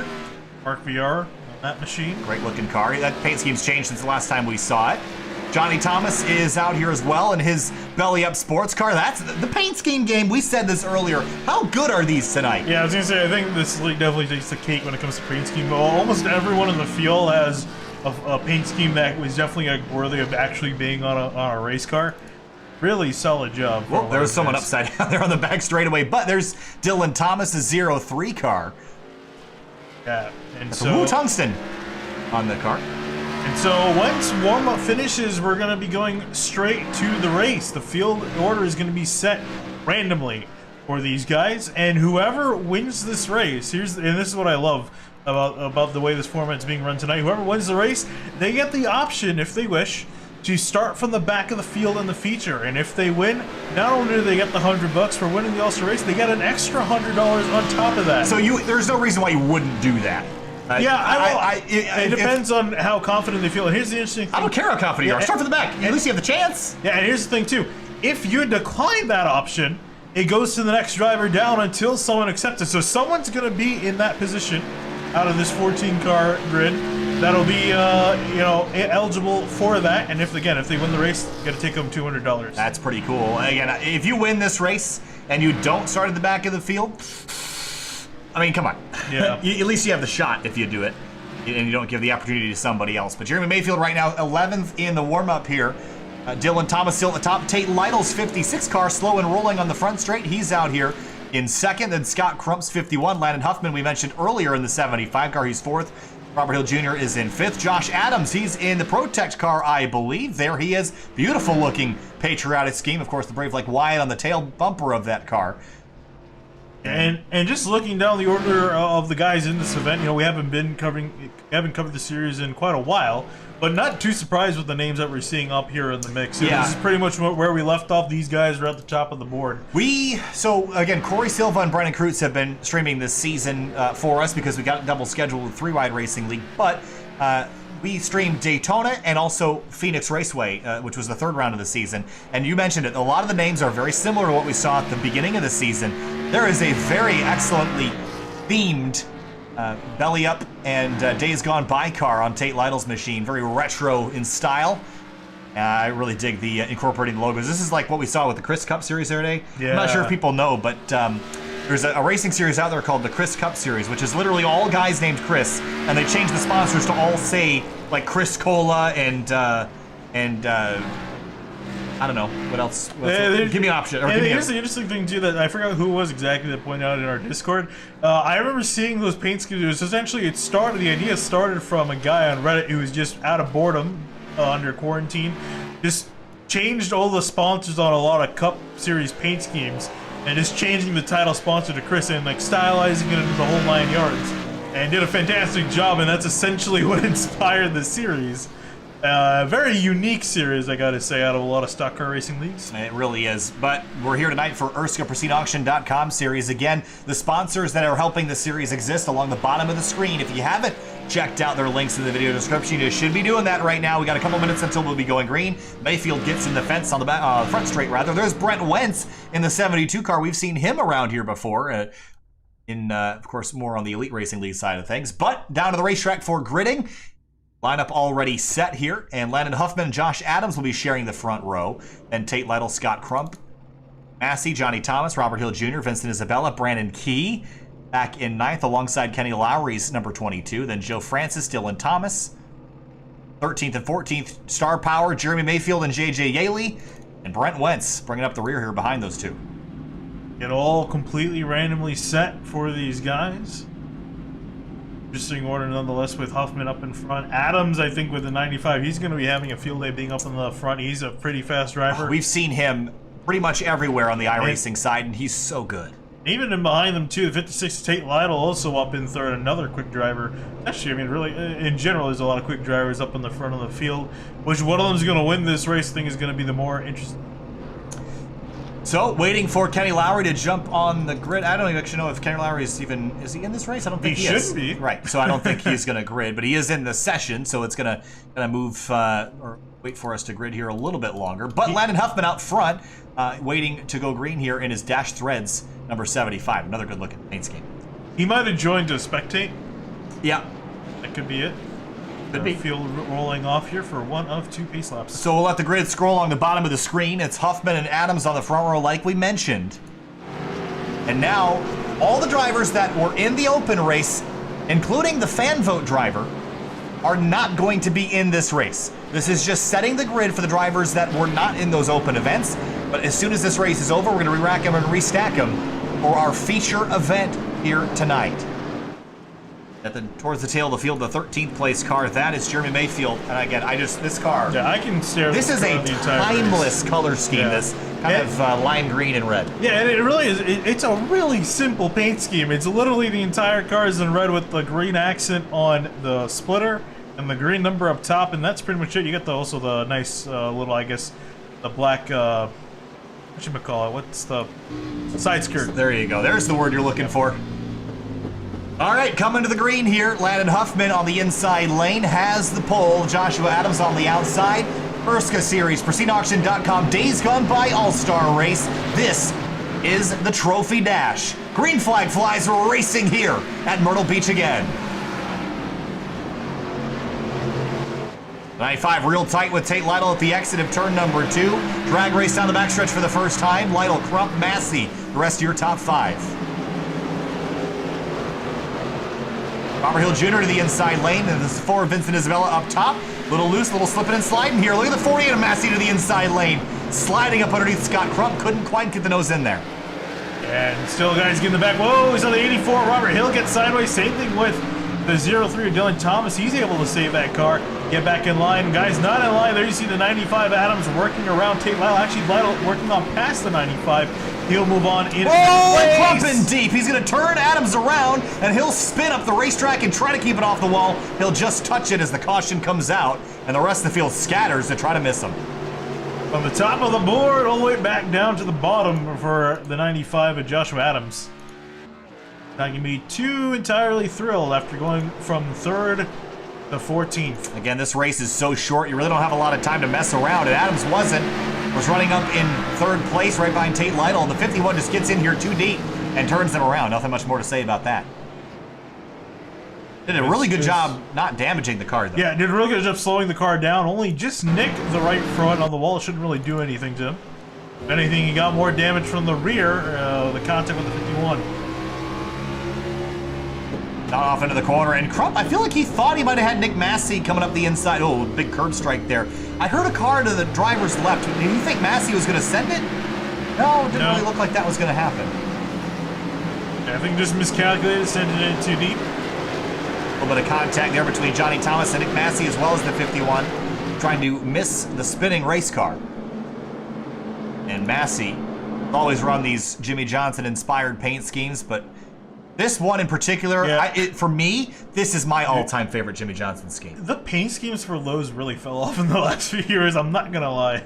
This kind of time of paint schemes really solid. I think once they got to the Gen 6, they got a little bit lazy with it, in my opinion.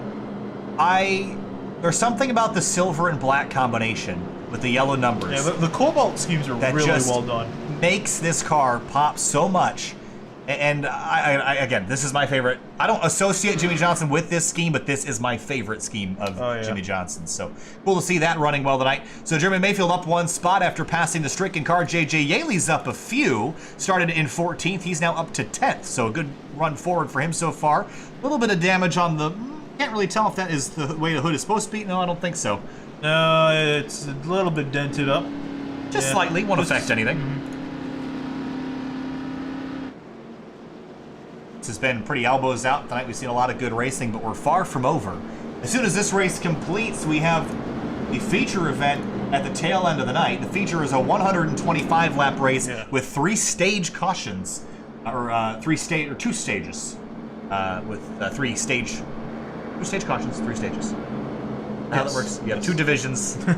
The 3 segments. you did a really roundabout way of saying there are 3 stages. We haven't. Okay, in my defense, it's been a little while since we've done a race with stages. You know what I am surprised though is I'm surprised they actually haven't implemented that in the iRacing. I can't imagine it's easy, but I'm a bit surprised they haven't, considering how popular old racing is. I think NIS gets plenty of cautions as it is. They've got stages built in. They have about 12 of them every race, I think. That is true. All right, so coming back to the restart here, we've got 14 drivers lined up for this restart. They'll be coming to the green at approximately lap number 9 of 30, so almost a third of the way through this race. Green flag back in the air. Landon Huffman fires off and away and leaves Tate Lytle in the dust. Yeah, very early restart for him. You can see easily getting clear of the field, spreading out these guys quite a bit. Oh, bit of pushing and shoving here as the 51 and 56 might have had a touch there. There you see the 83 Thomas having a look up the inside, couldn't get it done. And in behind, Nick Massey trying to work to the outside of that 83 car of Johnny Thomas. There is JJ Yaley at the back of that shot. Oh, Mayfield around. In the background, caution now in turn 1. He's collecting another car as Brett well. Wentz in the 72 car. Everyone's making fun of me in the chat for messing up the stages. I'm sorry, it's math. It's hard. Says the engineer. Whoa! I think he might have come off the wall there a little bit, and Brent Wentz did an amazing job trying to slow down here. I think Adams right on board here. I think they kind of just found each other in the middle of the straightaway. One was coming up a little bit for entry to the corner, one was coming a bit down. I'm trying to see the lines here. I think Mayfield comes over to the left slightly, and Adams did his best to try not to hit him. But and Mayfield also did another solid job of just keeping the car off the wall.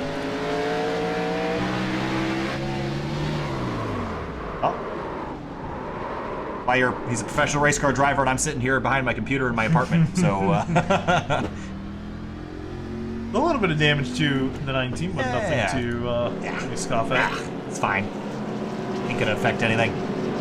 Get that rubber mallet out. It's getting tossed around in the paddock quite enough. So you can get the cutter. You know what? That was the funniest thing. I'm letting SRO America rub off on me here because I'm calling it the paddock. Everyone's going, what the hell's that? It's called the garage, man. Yeah, the European terms. Yeah. I don't know. I just always... safety car up in front. No, you stop for that. It's the pace car as far as I'm they're on a formation lap. Actually, that is something I've started doing. I'm not sure if anybody's noticed, but when the pace car comes out, the oval series it says pace laps, but for the road series it says formation lap because I paid details. Actually, considering he's paying so much attention to detail, I think Atlanta, I think it had 40. You do it then. I'm kidding. I've noticed that too. This. Okay, well, because you're on the fuel one. Yeah. And I just haven't done it to the fuel. That's fine. Well, you still have the slash laps too. You don't have the right. That I haven't noticed. Well, I have. I'm gonna fix it. Fix it for tomorrow. I promise. All right. Well, let's re-rack him, restack him, go again for a restart. We're about halfway through this race, about 14 laps in right now, 16 to go next time by. And Landon Huffman has been strong so far, but Tate Lytle, if he can get a good restart, I think he knows now that Huffman's jumping these restarts a little early, so Lytle's going to try to compensate, go a little early as well. Here's the thing, though, that could be up to Huffman's plan, you know, just kind of baiting the 56 to potentially jump a little bit, and then he can catch him off guard and then take off away. So Lytle can't completely bet that's where the 75 is going to go. He can try to assume as much as he can, but it's really, in general, being that car on the outside lane, the first car on the outside lane, it's just a matter of being on your toes, just really trying to get a good jump. That tree looks like a Venus flytrap.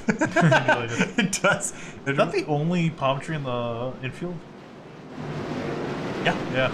That's an interesting place to put one single palm tree. Got a big Venus flytrap tree down there. Eats squirrels. Oh, I'm getting silly. All right, coming to the restart. 15 laps to go. Landon Huffman out front. Lytle on the outside will try to get a better jump this time through. Behind him, Crump, Johnny Thomas, then the 48 of Nick Massey. Here we go. Green flag back in here. Big bobble by the 51. It'll make a stack up as they run down to turn one. Yeah, got a very poor restart. We're going to go 3 wide for a moment. Oh, that wasn't going to work. And it looks like they're going to get back double file, a little bit of contact between the 4 and the 51, but they get back on single file. Wow, the 0-3. Dylan Thomas forces his way up the inside. Isabella on that outside of that 4 machine. Oh, the 48 Massey around will go for a spin off at turn 4. Oh, Brent Wentz did a spectacular job making his way through that. But the J.J. Yaley car, as well as Nick Massey, they've gone around in a spin at the exit of 4. And this was just one of those big stack-ups. And was there contact here? Yep, Yaley just got in the back of him and just turned him around. 95 was involved in that. So was the 53, Brandon Key. But watch Brent Wentz as he comes through this in the number 72. Here's his onboard. Back straight away now.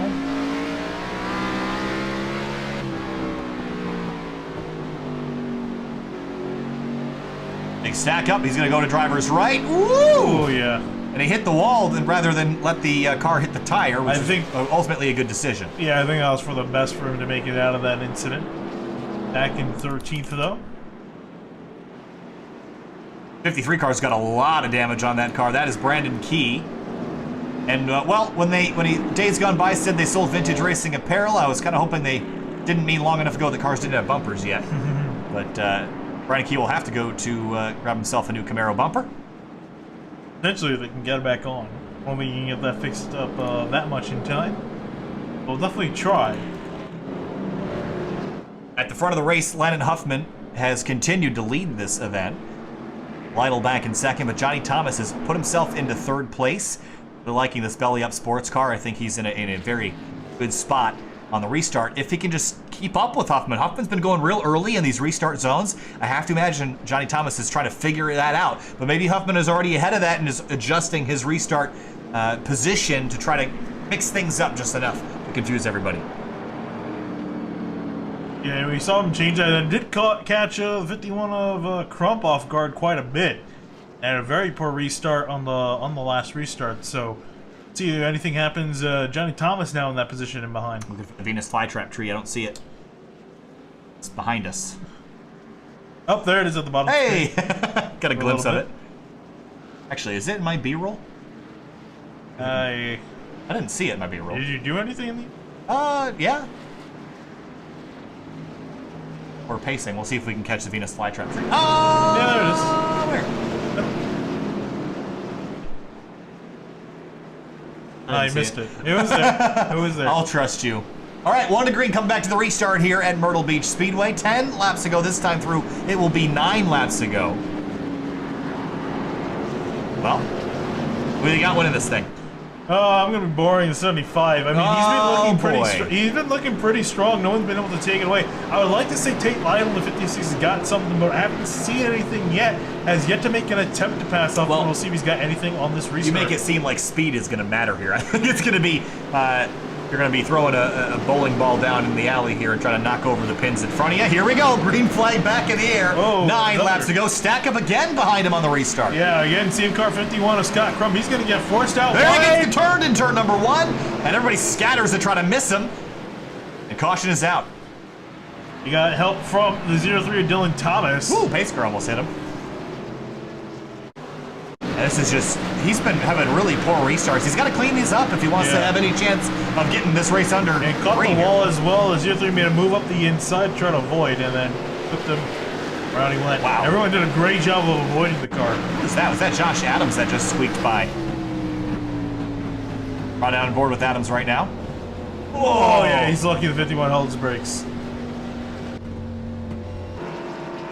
So, we'll be down about 4 or 3 laps to go by the time we get back rolling. And this is why I think the 75 has a good chance of winning the race, because again, he's been able to be in the lead for these relatively short green flag runs, and no one's really been able to get up and pass him. And especially now with a significantly shorter run than we thought we would have had towards the end of this race, he's looking like a really solid favorite, unless 56 moves him out of the way. Do you think that the 75's impressive restarts have been bottling up the field behind him, or is it something else that the drivers behind him are doing that is confusing everyone? No, I think it has to do with it a little bit, but again, I think the 51 in general, I think the restarts have not been good for him. He's actually just barely in front of the pace car. He's gonna have to wait for a wave around to get himself officially back on the lap with everyone else.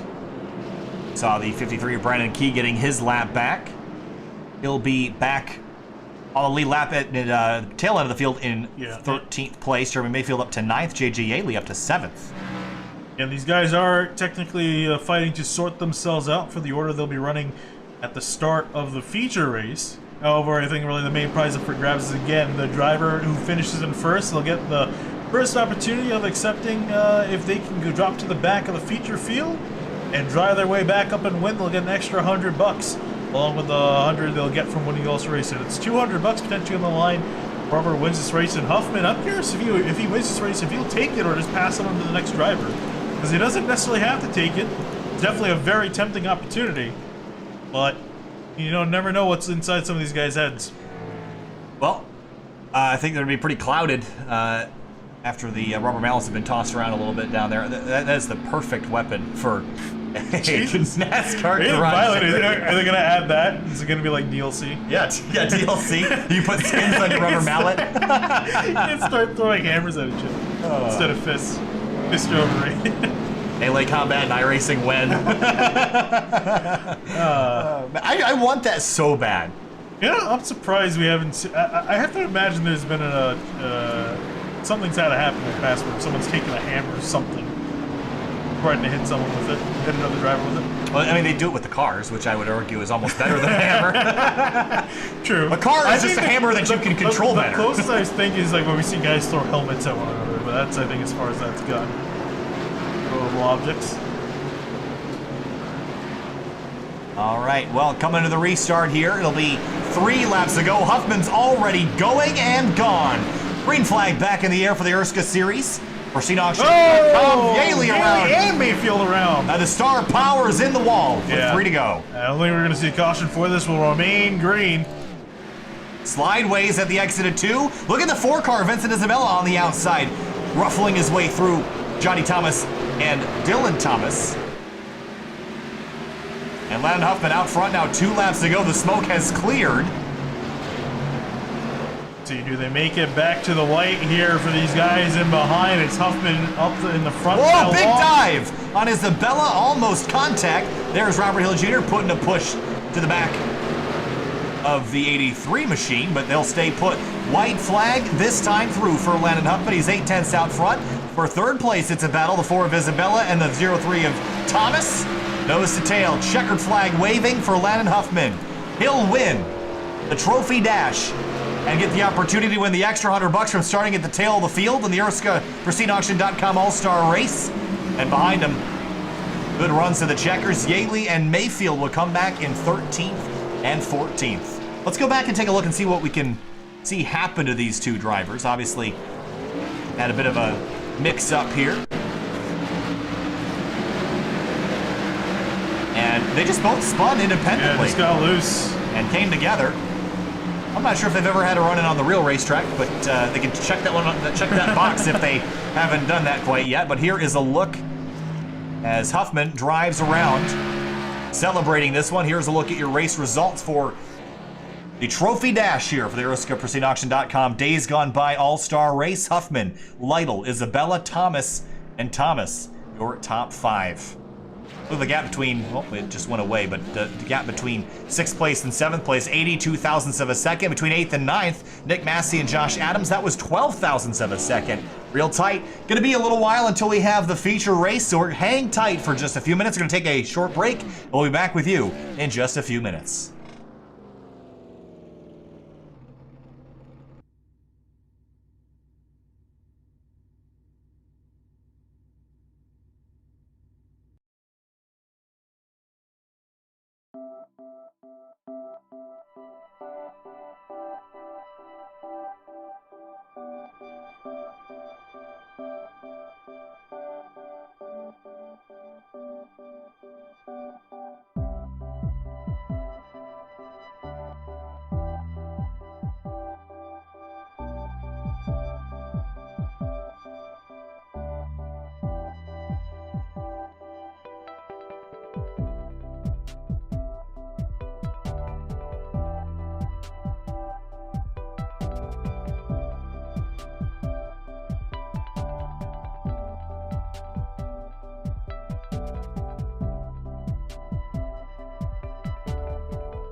Would you like to have a career in racing, and if so, what would you like to do, Dale?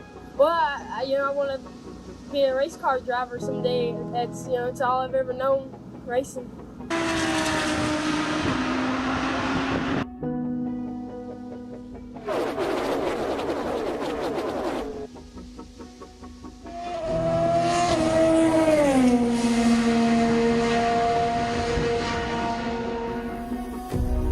What did you want to be when you grew up? So many people live a life of what if. Go to school. Go to college.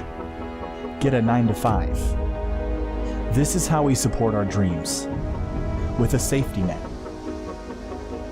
Because we're unsure about taking a leap of faith. Because we're afraid.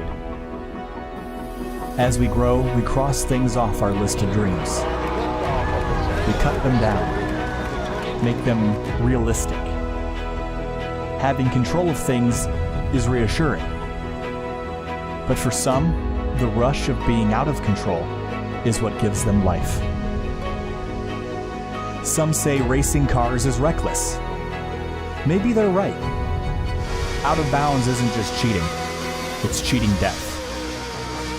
Football fields made up in seconds. Decisions made in instants. For the people that climb behind the wheel of these cars, they're not driving it. They become part of it. It's an extension of the body. As a child, I looked up to these people, faces hidden by helmets. The less you saw of the driver, the more believable it became that they were, in fact, just part of the machine. It's easy to forget that inside the cockpit is someone just like us, but with the mindset that fear is a motivation, not a barrier. But the reality is, race car drivers are not like us. They never cross anything off their list of dreams. They just keep writing more. Daytona. This is the finish of the Daytona 500. Side by side. Le Mans. Indianapolis.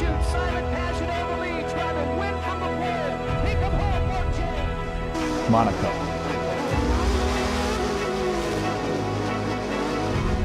Places that used to be just places, now international symbols of victory. To those that enjoy the spectacle of racing, the 2 feet of concrete and steel cables are a wall between us and them, between sitting in the grandstands and standing in victory lane. These same walls are a stark, immovable reminder that racing drivers put their lives on the line for the sake of the thrill and entertainment. Despite the risk,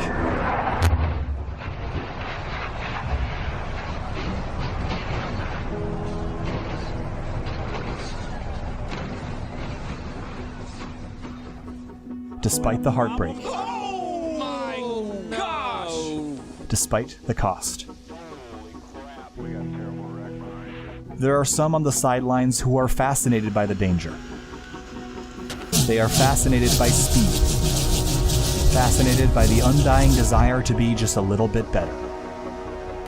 Their dreams erased by geography, finances, or the lack of a famous last name. There are some who once wished to be a race car driver, but aren't, because they didn't get the chance. And they thought they'd spend the rest of their lives watching their heroes on television, or from the other side of the fence. They thought it was impossible to climb into a race car, so they crossed it off their list. But it's not.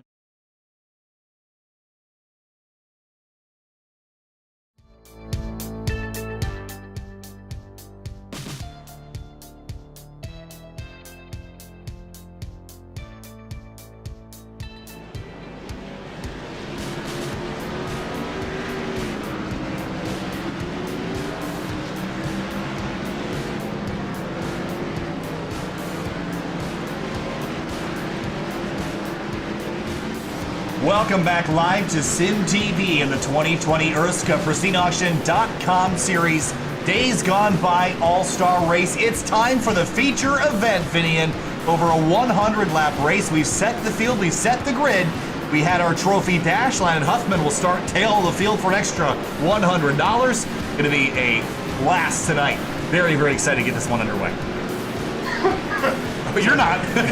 Coughing out. I was ready to say something and I had a cough come over the last second. Yeah, really looking forward to seeing how the main event will play out tonight. This is the most tracks we've had, most cars we've had on track at the same time tonight, with I believe 22 guys scheduled to start this race. And one driver we actually have to mention, we have not seen him all night. That's because he did his job and did his work last night. Last night they had a outlaw race, which is fittingly for drivers who weren't in the series. Winner of that race not only got $50, but also got a pass into the feature tonight. That driver's so he'll be the 22nd driver to join the lineup of drivers that have a chance at winning $100. But first, they have to get through 125 to determine the winner. We are going to talk to Zach Patton once this race gets underway.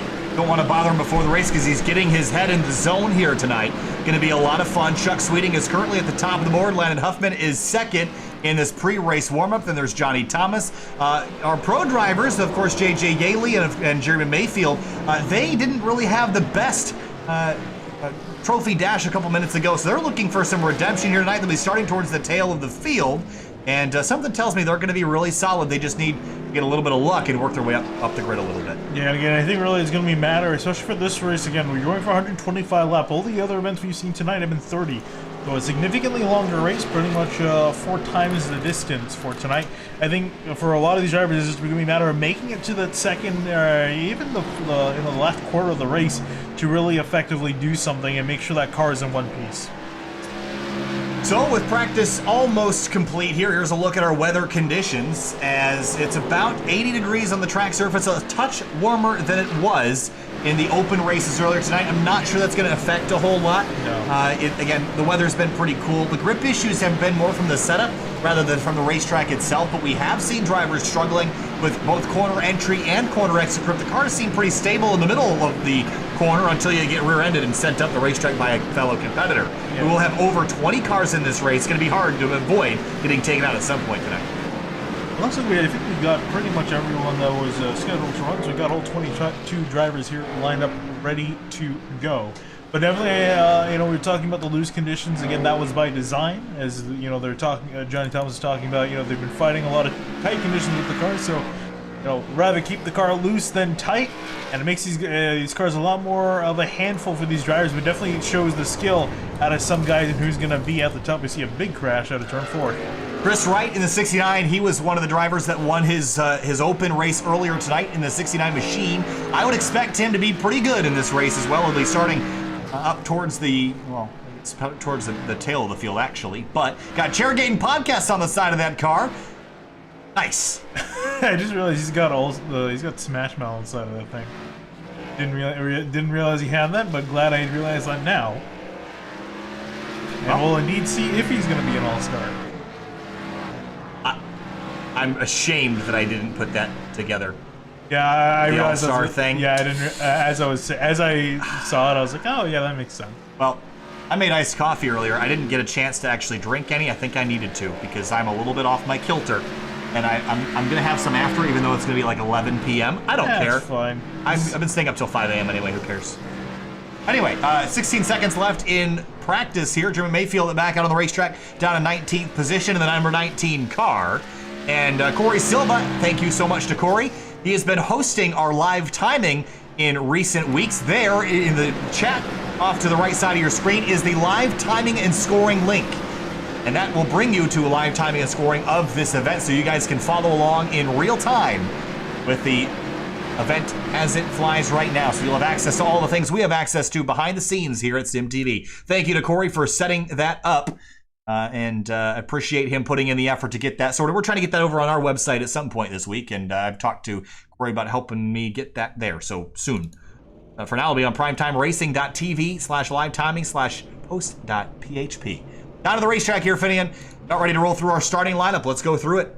Indeed we will. So with Huffman taking the chance to start at the backfield, will be Lytle will be taking pole in the 56 car, Vincent Isabella in second, Dylan Thomas lining up in third, next to Johnny Thomas in fourth. Back in fifth place will be Robert Hill Jr. out of Canada in his 84 car. Joe Francis starts sixth in his number 50. Seventh and eighth, Nick Massey in the 48. Joshua Adams in the 95. Moving on back to ninth, it's Brent Wentz in the 72. Next to him, Brandon Keys going to be lining up in 10th.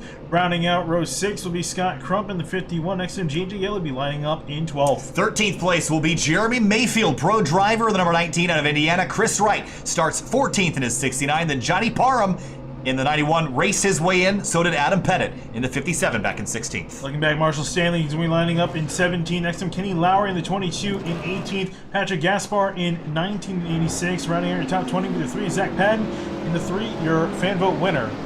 Chuck Sweeting starts 21st, Lennon Huffman in 22nd. That will be the tail end of the grid. And Lennon Huffman again going for the extra $100 by starting at the tail of this field. I love the call. I think he's capable of getting to the front. He'll have to really race hard tonight and avoid the collisions and carnage to make it back forward. Now, I'm a bit intrigued too by Chuck Sweeting in the 81. Again, won the Outlaw race last night to get himself into the show for tonight. He's already won $50 to his name. Really, the entirety of this event. So, and he was actually pretty fast in the warm-up. Again, it was warm-up, but in comparison to these other guys, he might be another driver to watch. Down through turns 1 and 2, those big gnarly curbs on the inside lane, stay away from those. They haven't really been a huge storyline tonight, less so than I would have thought, but it's time to go racing now for our feature event. The ERSCA PristineAuction.com Days Gone By All-Star Race is about to get underway. Pro drivers Jeremy Mayfield, Landon Huffman, JJ Yaley, and more in this field and ready to go racing. Here we go. Green flag flies, racing in the All-Star race.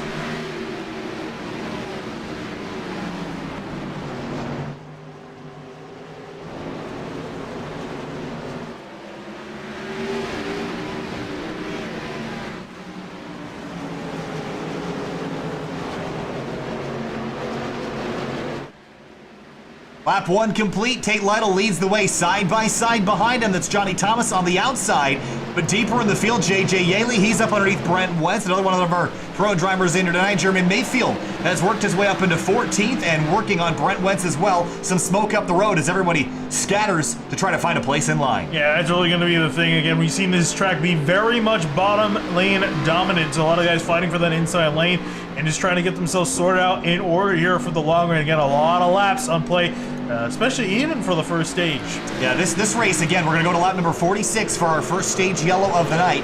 This race is fairly long. I mean, it seems like it's not going to be that long just because it's only 125 laps at a track this short, but we do know that with those cautions, it's going to be a little bit longer tonight. So we did just see that Brent Wentz has dropped down the order slightly. Mayfield's up to 13th place, and Pettit and Parham side by side behind him. Here's Huffman already up into 16th from his starting spot at 22nd. Yeah, he's moving up quite a bit. And that 81 of Chuck Sweeting is following him on through.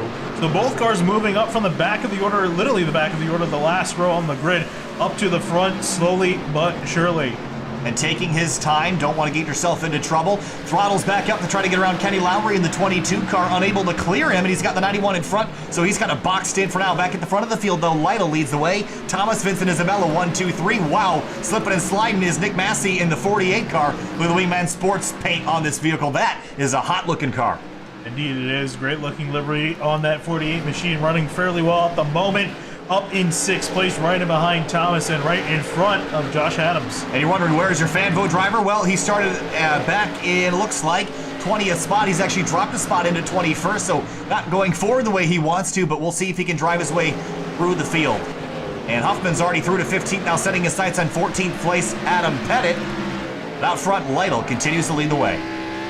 And up in behind, it looks like there's a battle for position between Johnny Thomas and also the 83. 84 of Robert Hill Jr. Yes. Is on the outside. And right behind, Joshua Adams in the Protect car to the inside lane for turn 3. See if the 84 slams it over. He will. He'll drop to the bottom of the racetrack here. Again, you got to be very aggressive defending that bottom lane, trying to keep these cars in behind and not let guys get to the inside of you. Otherwise, it's going to be effectively like Martinsville, and you're just going to get bullied out of line. So far, so good. Haven't seen a whole lot of carnage yet. Oh, big slide. It's commentator curse as the 84 slides out of turn 2.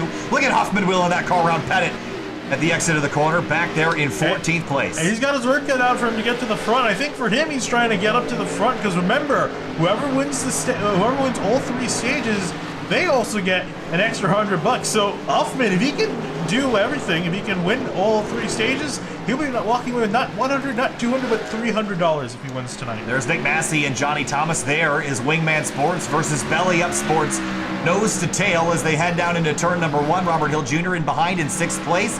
Deeper in the field, keep an eye on Jeremy Mayfield because he's now got a rear mirror full of Huffman.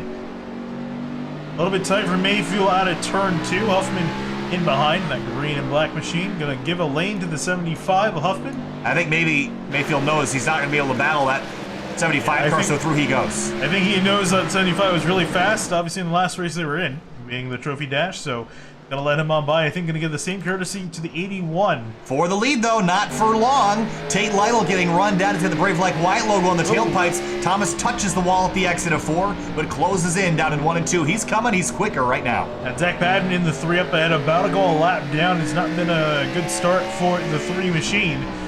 But for the lead, you see Lytle defending. He's actually holding that middle lane, leaving a little bit on the bottom open, but not enough for a driver to make a pass. Yeah, he seems like he's lacking overall grip right now, struggling to keep the car against that white line. That seems to be the quick way around tonight.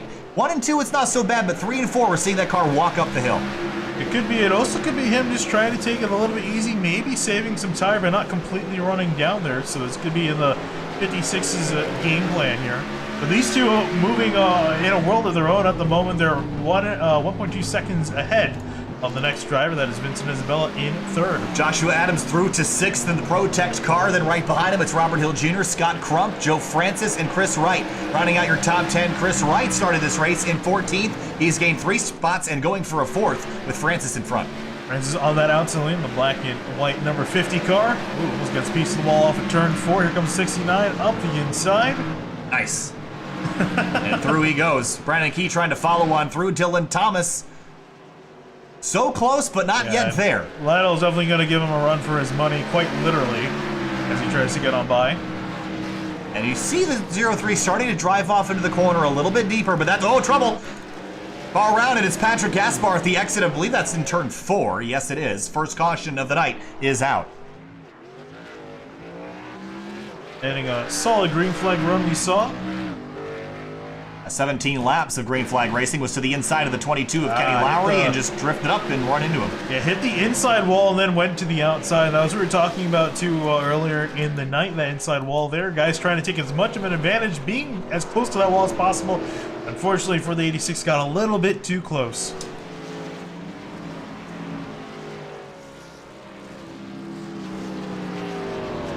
Got Zach Patton here, the fan vote winner, in the booth with us now. Zach, first of all, congratulations on winning the fan vote, but so far it's been a bit of a struggle so far. I see some damage on the front of that car. How's the car been so far, and can you move your way forward?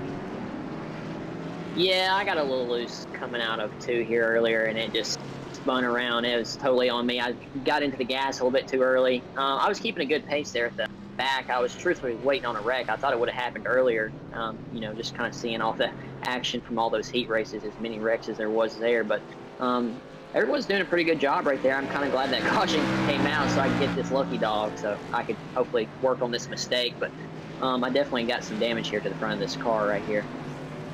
So obviously this race is not the shortest race in the world. It's about 35 minutes if we go back green from here to the end. We're going to have a couple stages. But when is the go time for you? You're going to restart back here on the lead lap. When is the go time? Are you waiting until that last stage? Or are you going to work hard right now and try to get yourself as far forward as possible? You know, hanging in the back right now for this first stage probably wouldn't be the worst idea, and then try to move up through the second stage, and then that last stage you definitely want to probably be in the first few rows to make it up there to the front for the finish. Well, Zach, we're gonna let you get back to work. Good luck out there. It's been fun watching you so far tonight. If you wouldn't mind, can I get some shout outs in? I got a lot of people watching. Sure, go for it. Yep, I've got all my family watching. I've got friends watching. I want to give a shout out to my crew chief, Spotter, Josh Neal. I've got a fan club president, Colton Ragsdale.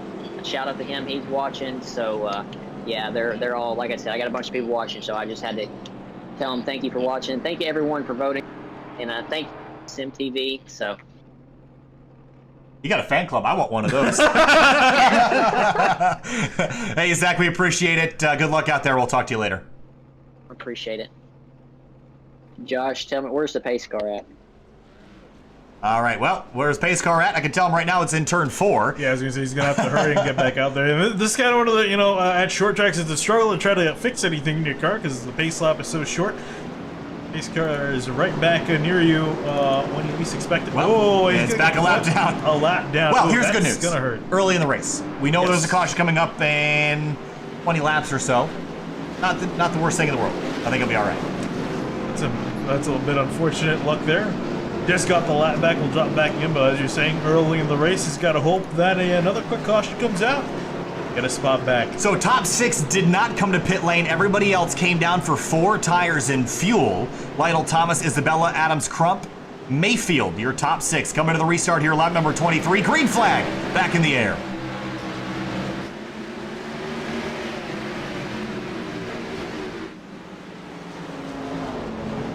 To the inside. Spin in the background. A caution out immediately. It's the 22 Kenny Lowry that went around. And immediately, for Zach Patton at least, or for Brent Wentz, whoever was in front at the time of caution. It might have been Wentz, perhaps, but Kenny Lowry goes around, immediately brings the caution back out. And he got in behind. I think he just tried to brake to avoid running to the back of Huffman and spun out. Yeah, just drove in and he just jumped on the brakes to try to avoid hitting the 75. Actually, just saw Brent Wentz. That was not Brent Wentz, sorry. Brent Wentz did go around. He was actually in front of Zach Patton, so Wentz will get the free pass and Patton will not. He'll have to wait for the next opportunity to come on down. So again, thanks for joining us here for tonight's ERSCA PristineAuction.com Days Gone By All-Star Race. We're 25 laps into our 125 lap feature. If you're brand new to SimTV, you've never been here before, a little bit different voices in the booth here tonight. Typically it's Corey Silva and Brendan Kreutz in the booth for this series, while Finn and I handle the rest of things and to-doings on SimTV. But if you like what you're hearing, like what you're watching, make sure you hit the red subscribe button to support us, and it helps us out quite a bit. We're 25 laps into this 125-lap event. Yeah, just past 1,600 subscribers, so getting closer and closer to 2K. 2K would be a good K. Yeah. It's actually amazing. It feels almost like yesterday that we got past 1,000. Yeah. Uh-oh. It's like 03's having a bit of a flashing issue there, internet-wise. It's been a pretty wild boom the past couple weeks. Obviously, I mentioned earlier the partnerships we have with the Sports Car Club of America as well as GT World Challenge America. Those partnerships have been really phenomenal. Also, we work with Grid Life on a recurring basis. They've been hugely successful in our climb, especially back in last year, 2019, early March, April. Yeah, got a huge boom back then. There was one night we had, I think, 30, 40 guys subscribe. I think we had one night where we had 50 or 60 subscribers. Yeah, it was something absurd like that. We had a massive jump in subscribers. So if you want to help us out, like the Grid Life guys did, yeah, it's good. You can subscribe or unsubscribe at your leisure. I don't want to force you, but please do it. I'll like you more. That's a lie. I like you either way, but please hit the button. Sorry, shameless plugs. Also, we're currently in the process of setting up some new things. So new replay wipes, new intros, new website coming in the next couple weeks, so keep your eye out for that. You can check out all of our social links in the description below, so if you're interested in checking us out on Instagram is where I post generally not necessarily stream related things, it's more iRacing related things and rig posts as well, so you want to see what my setup looks like to stream all this, you can check that out in the description on our Instagram. On Facebook, that's where you get more of our official updates, and on Twitter, we don't use that a whole lot, but feel free to tag us in anything that you might post with or without us. So appreciate everyone jumping in here this evening. As we get lined up for the start, Lytle on the inside, Thomas on the outside, Isabella, Adams, and Crump, 3rd, 4th, 5th, Massey, Mayfield, Hill Jr., Wright, and Thomas. Rest of your top 10.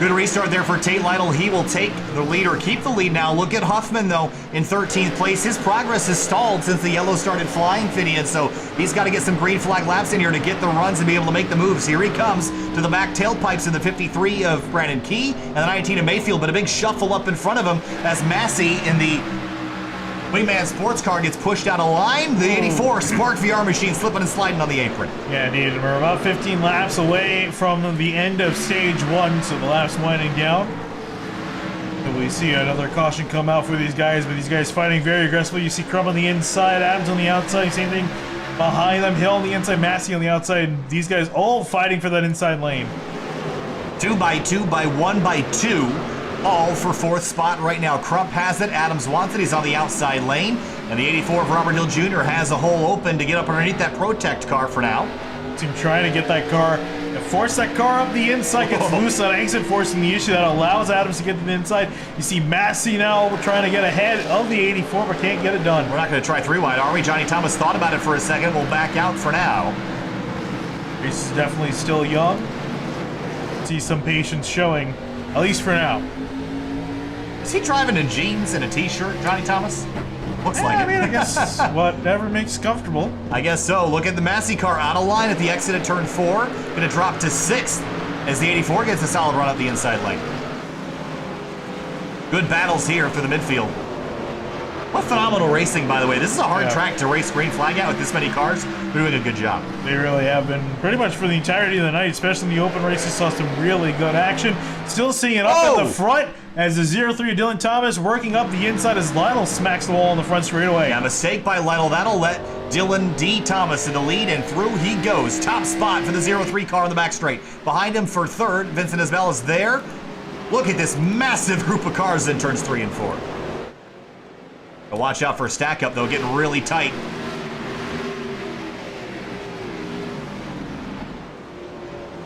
Still a very aggressive fight in the midfield from 4th on back. Riding on the Brave like wide onboard cam for Landon Huffman. For the lead again, you see them up in the top of your screen, side by side once again. Lytle back to the inside lane, but can't get the power down on corner exit. And what these guys are fighting for here, if they win on the stages, they get an extra $100 if they win. And considering the pace these two drivers have at the moment, I would say there's a really good chance our race winner could be one of those two drivers. But Huffman is coming. He's still working over 9th place Chris Wright in the 69 car. Johnny Thomas runs wide. That's going to be a 3-wide situation if the 69 doesn't back out, so he will. We are running out of laps, though, for Huffman. He's not going to be able to collect that extra 100 for winning all the stages where he stands. You know, on the bright side, he's got another $100 coming if he doesn't, at least, you know, even if he doesn't win the stage for just winning the race. From what he's selected to do, starting from the back of the field, and really, all things considered, he's made some really good progress to the front of the field. Yeah, from 22nd up to 9th, and working on 8th place Johnny Thomas right now as Dylan D. Thomas pulls away by half a second up at the front of the field, working lap 40, about 6 laps to our first stage caution. Johnny Thomas a little loose into turn 3. It's a big stack up. I'm amazed we haven't seen a wreck come from this pack of cars. It's this group is really impressing me tonight with how close they're able to run. They're running nose to tail here. Any mistake can back up these guys quite a bit, cause a stack up and a domino effect. But these guys have been really on their toes and just kept it fairly clean.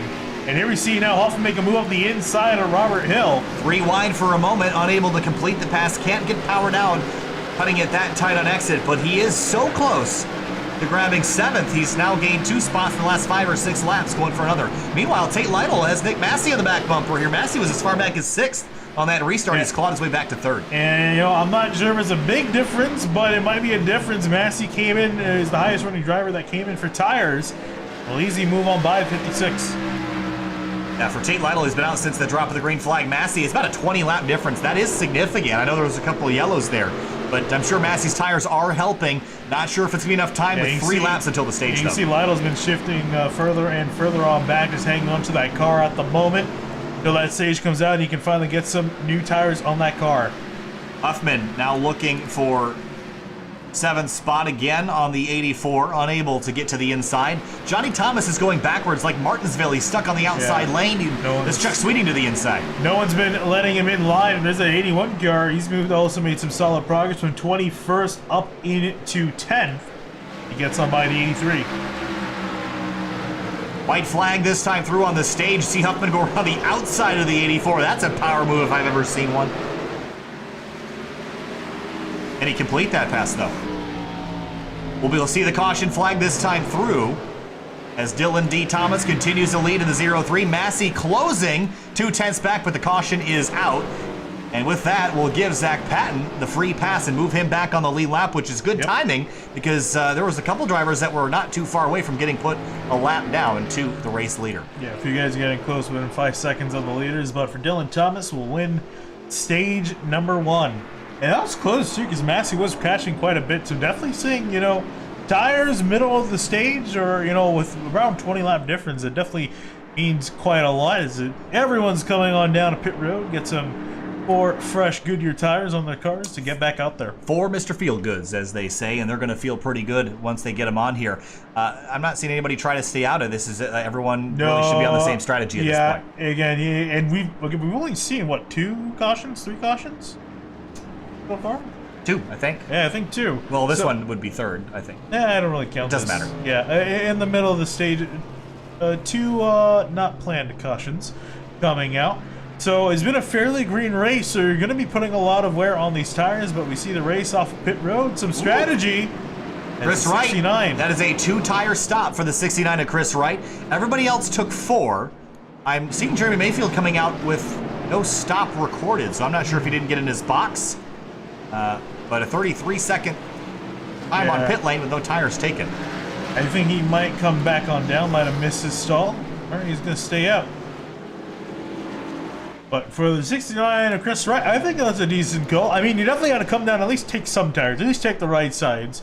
Maybe not the left sides, but it'll got him some really solid track position. See what he can do with it. The reason why I like this call is because he was one of the drivers that pit about 25 laps ago. So his left side tires are not really that old. I'm not sure that they're going to matter a whole lot. So I like this call for him. I like the track position no track position call. I think this is a good thing to play here. Now, Jeremy Mayfield has elected to come back down pit lane, so he'll restart at the tail of the field for this restart.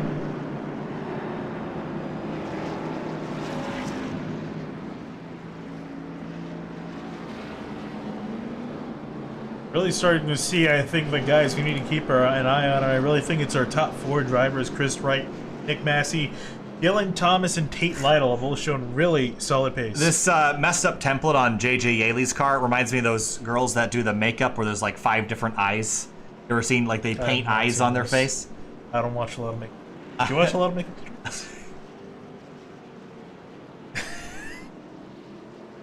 Chris Wright leads this race. Massey in second place.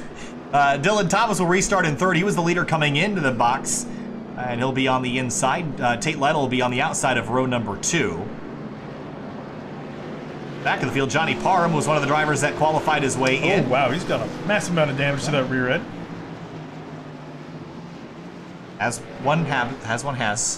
It's a massive damage. Never mind. Anyway, restart. I'm sorry, it's getting late. This has already been a 3-hour-long stream, one of our longest ones. I haven't realized how long it's been going. Yeah, it's been pretty long. We had some decent breaks though in the middle. Yeah, so. I'm still doing just fine. Just needed some coffee. All right, coming to the restart, lap number 52, stage 2 of the 2020 ERSCA PristineAuction.com Days Gone By All-Star Race. Green flag. Oh, look at this, 3 wide for a moment. The 51's gonna get shoved up the racetrack. That's Crump. Nowhere to go. All right, a little bit of door-to-door contact with the 95 as they're duking out for position, but it'll be Adams that'll take over the 6th place position as they come out of turn 4. Well, the elbows are only going to get farther and farther out until you're basically smacking the guy next to you for the rest of this race. And there goes the 95 ProTech car. Around goes Josh Adams, and it's a massive crash at the exit of turn 2. Oh, they're still crashing. Johnny Thomas, a lot of damage. Chuck Sweeting's in it. Chuck Sweeting is it. Sorry. As the guy was talking about, Johnny Thomas racing, I think, on he was in that it. car, but Johnny Thomas also. You weren't wrong, just about the car that was originally involved. So yeah. That's a big hit for Joshua Adams, and he escaped that with minimal damage. Yeah, he actually got probably the least amount of damage of the cars involved. That's weird. See those cars on the inside get all. Go back and look at this in slow motion here. Something really weird happened. It's like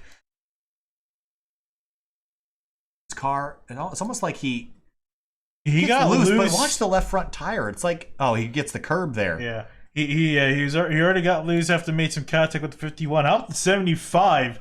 Oh, Huffman just squeezes through there. He gets a few dents, but nothing big. Kenny Lowry, though, big hit for him. Same thing with the 81 and the 83. Look at JJ Yaley trying to squeeze his way through here. Gets on the brakes, locks him up slightly. Patrick Gaspar almost through. And Jeremy Mayfield at the back of this shot. He was further back enough to slow it out in time. That actually might have been a saver. We saw him. He missed his pit stall. Yep. And had to drop he's back in, and he's actually going to go a lap down here. Oh, boy. I want to drop the Jackson, floor it. Nope. He's going to get full service, so he's going to drop a lap down. Our first big wreck of the night. Yeah, I was expecting it. I think this is only going to get more and more frequent as the night goes on. People get more and more desperate. When's our stage 2 caution, or stage 3 caution coming out? It should be coming out around, I think, 96. So another, or sorry, we're doing about 40, no, yeah. Well, yeah, so another 40 laps or so. 45 laps, yeah. 96?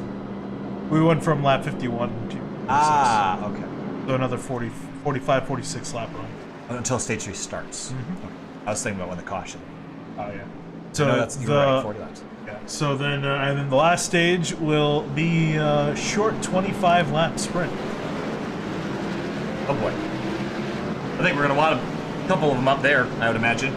Yeah, especially at the tail end of it, dangling $100 in front of some guys, and some drivers, potentially $200. Depending how the races go out. We know Huffman's been working his way on from the back to the front. He's actually dropped back down as he's come down pit road.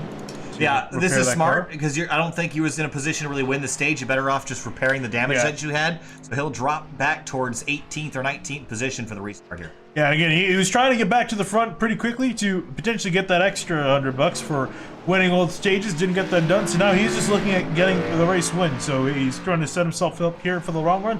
And I mean, he's done some really solid job already moving up to the front. Have to do it again. Also has the fastest lap of the race, a 19.3. Even though he was buried in the back in the field, that just goes to show you how fast he has been tonight. And the only driver that's similar to him on pace, only by a few hundredths off, is Dylan Thomas in the 03. Coming to the restart lap number 59 of 125. Chris Wright, Dylan Thomas. Here we go. Green flag back in the air. The All-Star race back racing under the lights.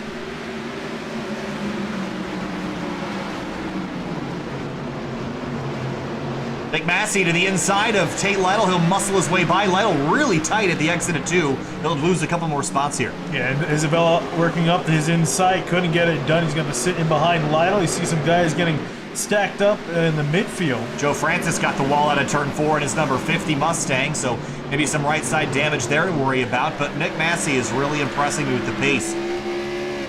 This car as he's putting pressure on these 2 leaders now. Made some quick work on some fresher tires, and the guys around him on the last run almost won the stage. Fell short just to the guy in front of him, Dylan Thomas, as Thomas is trying to work his way around Chris Wright with 2 tires up in front. Holding on pretty nicely. Whoa. If we have more cautions, he'll be in a great spot to win this stage. Now that $100 is off the table, unless the 03 can win all 3, and he's just 1 spot shy of doing it. You can bet that he's going to go for it. Oh, Lytle a little bit sideways in the background. Oh, he's still fighting it. Yeah, it's going to save him. He'll lose 1, maybe 2 spots. Is Scott Crump working on by. Look at this mess out of turn 2. That's Johnny Parham in the 91. Right behind him is Joe Francis. Oh, he's sideways, too. Everybody's sideways. A lot of guys have been charging that entry and getting sideways in the middle of the corner. I've still not seen a spin yet from that on this run. Oh, Lytle around in the back. Caution out. Oh, that's going to be another... That's going to be almost a fatal blow to Lytle's hopes to win this race tonight. There's significant damage on that car now. Like a decent hit on the right front. You can see the nose pretty dented up. Go back and see what happened here. He got absolutely destroyed, but I think it was the 91 of Parham. Oh, just turns it. Oh. And a bit of help from the 84. Yeah, it seems like he really leave him a whole lot of space there. 91 absolutely pile drives him here. Back and look at this in a little slower motion. I think he turns down. Oh, the 84 did slide up, didn't he? Yeah, they had a racing incident. You know, one was coming down, one was coming up. Watch especially because everyone's fighting for that bottom lane. Watch this impact, though. Yeah. Right in the left rear, and that's going to throw that rear suspension all out of whack. Parham's night likely over. Chuck Sweeting, the only driver officially out of this race, was required to pull off for meatball flags, so Chuck Sweeting's night is over. Ring of cautions on this second run. Still going to leave Chris Wright up in front, and he's loving this. Yeah, this is what he needs to make this strategy work. Meanwhile, Jeremy Mayfield, he'll be getting his lap back. You can see that car's still looking in pretty solid condition compared to some other guys out here. Only a few scrapes to the front and even the right side of the car, but all good. I'd rather have his car than most cars in the field right now, so. Ooh, and Hoffman with another trip down pit road. Just kind of tidying up. Maybe he had some suspension damage, some steering damage to work on. Chris Wright still the race leader. Thomas Massey, Isabella Crump, Robert Hill Jr., Marshall Stanley, J.J. Yaley. He's quietly worked his way up inside the top 10 after starting in 12th. Yeah, it's been slow, steady progress for the 54 machine. 52 on the door. There's got to be some sort of story behind this paint scheme. What it is. Maybe it's a real scheme. I'm not intimately familiar with J.J. Yaley's cup paint schemes, but maybe this is one of them. And again, very cool to have them here participating. I know a lot of these drivers are so iRaced out. Yeah. With doing everybody's league events, and we've been working with lots of different leagues, and we've pretty much had a pro driver in at least one of races for almost all the leagues we've worked with. I know outside of Racing League had Tom O'Gorman jump in there for a couple of races. Of course, Elite Racing League had their big event, and then Indy Elite Series had Tony Kanaan and Kyle Kaiser join their Indy 500 a few weeks ago. If you've not seen that race, if you're into Indy 500 racing, you should definitely watch that one back. That was an awesome race. But again, the pro drivers have been everywhere. Yeah, and props to them, too, for showing up, especially in a lot of guys' private league events. And being a good sport about it, too. Yeah, and, you know, it's kind of cool because for a lot of these guys, you know, one of the few chances they'll get to at least drive alongside their heroes and guys they've looked up to. And it's just a really unique opportunity, especially given the circumstances that are going on in the world. So, yeah, props to guys like JJ Yaley and Mayfield is, you know, joining these guys. And we'll see. I'm curious to see what JJ can do here in 8th. Coming back to the restart zone here, Chris Wright and Dylan Thomas. Lap number 69 of 125. Green flag back in the air. We're just shy of 30 laps until our second stage caution of the night. There was a little bit of 3-wide action in the back. They've gotten it sorted out. It was almost 3-wide up in the front, but looks like they're going to get it back sorted somewhat. Vincent Isabella in that 4 car trying to make some noise here up on the top of the field as Massey's to his inside for 3rd.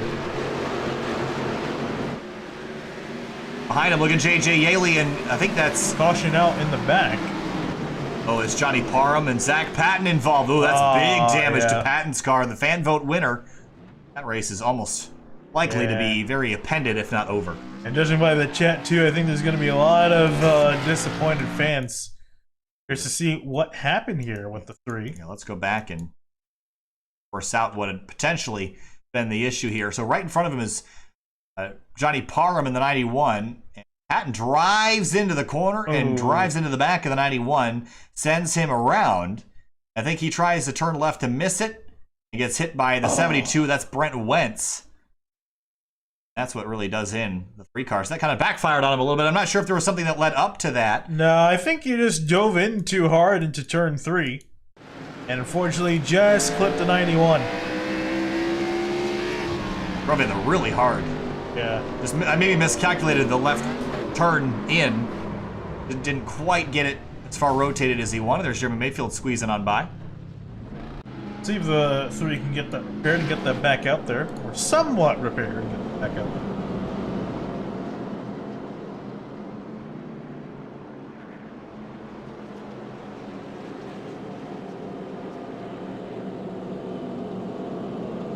So, working lap number 72 of 125, Chris Wright and Dylan Thomas, nose to tail, again, as they've been for the last couple of restarts. Vincent Isabella has been up inside the top 5. Haven't talked about him a whole lot, but he's got his days gone by scheme. That's an awesome on that car. Certainly is. Talking earlier, a lot of really good looking cars in the field tonight.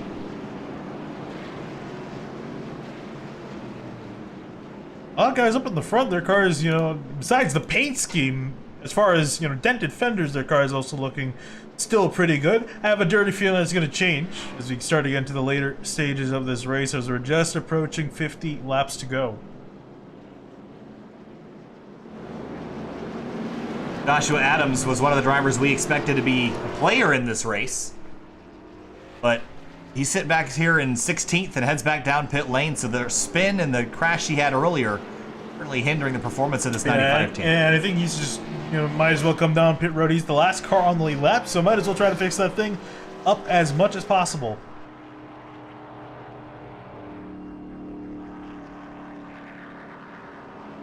Let me get the restart here. We're looking to see about 20 laps left in the stage. Which is not a lot of time. That's really, you're looking on the order of 5 or 6 minutes really to get that finished. And again, while we have this time, we want to thank our sponsors again for jumping on board this season, especially Belly Up Sports for providing us with the ability to run this season the way that we have so far, as well as Wingman Sports and PristineAuction.com, and all the rest of the sponsors whose links you can find in the description below. NZXT is also here in some capacity, which I thought was really neat. I always thought they'd be a really cool title sponsor to have because you can do a lot with the color purple. That's a great color. I believe they're a contingency sponsor on the side of some of these cars. I believe they are. See it on the 69 car, as well as Vincent Isabella's all on the contigs here tonight. Lap number 76, 20 laps until the stage caution, green flag back in the air.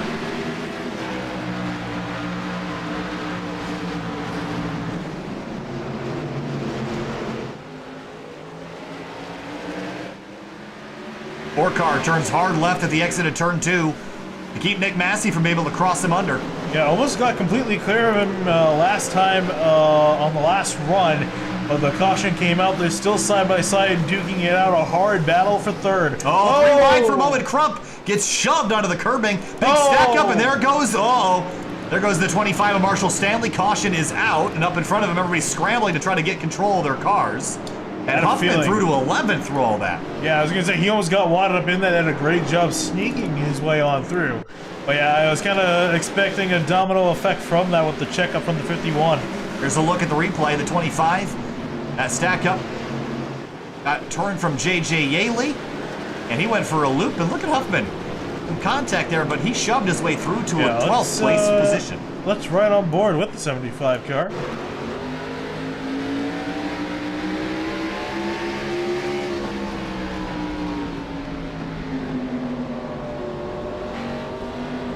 Not really anywhere for him to go. He just locks it down and squeezes. A small tap on his right front, nothing too big, so he'll continue on. Let the 53 of Brandon Key collect himself. Meanwhile, he'll head to pit lane, will Landon Huffman. So I'm not, he seems to be trying to repair every little bit of damage he can. He's kind of given up on winning the stages at this point. Yeah, I don't blame him again. With after, not being able to win that first stage, it takes him out of the chance of winning the next one. I do feel, though, I think he probably should, at least after this point on, I think stop coming to pit road not under the stages. Yeah. I think might be the best call for him to gain some track position. He's starting to lose a lot. He gained a decent amount through that last caution.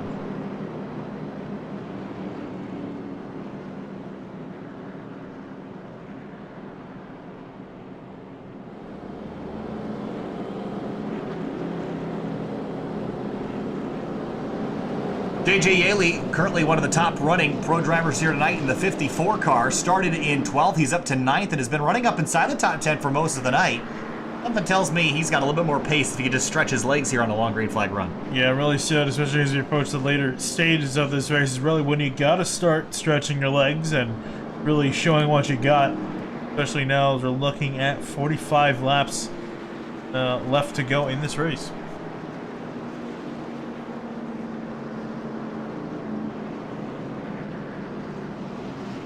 Chris Wright, I love the strategy call that he did. Now, is everyone else looking at this as maybe, what if I pit now, take left side tires, then come in under the stage, take right sides, and do this strategy again? I love that call. Yeah. Maybe Chris Wright will do that. Or Huffman. That could also be what he's been trying to do. Is pit on the last caution that comes out. Yeah, that's a good point, because otherwise you wouldn't see him pitting this much. He didn't really receive that much damage onto that previous I would hope that's what he's gonna do, because he's at a decent advantage. Everyone else up ahead, pretty much all the guys up ahead of him have almost 20-30 laps on their tires. Again, not all of them under green, but a decent amount of them under green.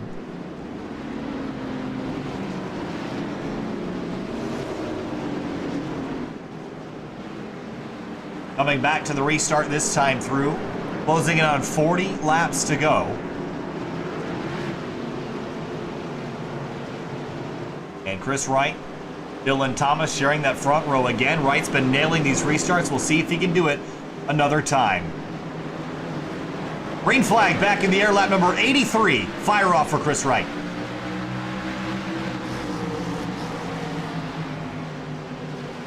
Massey got really close. Oh, spin behind him. Trouble.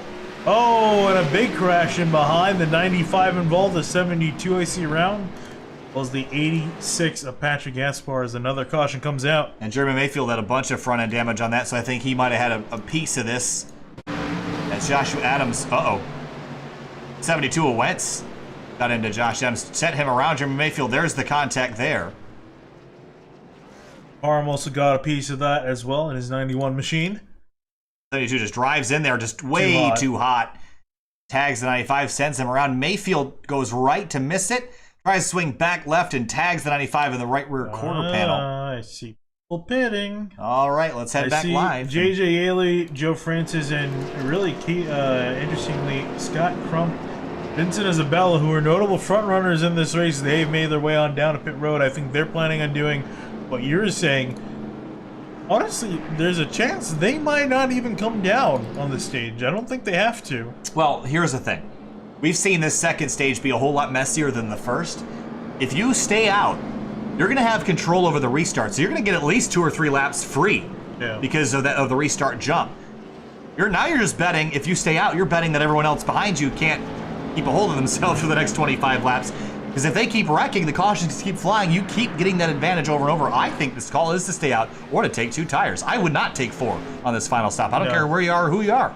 I think you just got to play the strategy now. I am curious for Wright because he's been on these left side tires for a very long time. Well, he's put himself in a box, right? Yeah. So he only has one choice now. Everybody else, totally different story. I mean, he could just come down and take more right side tires, but you know, I imagine the left tires are going to be screaming at him to be changed off. So he also doesn't have a scratch on this car.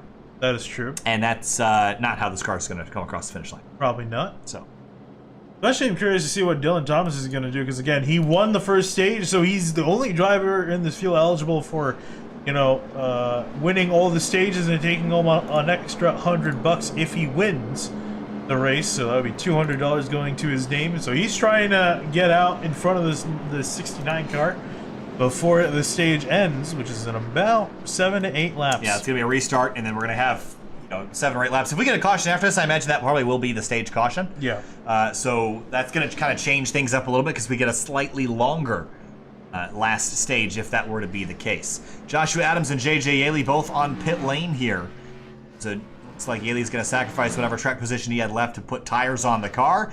I think JJ Yaley's done pitting for the night. At least that's what I would think would be the case, and he will beat the pace car back around, so he'll stay on the lead lap.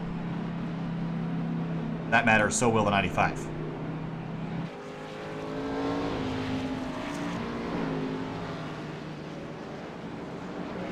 No tires, just gas. I'm a one-man show. See if Chris Wright can be a one-man show.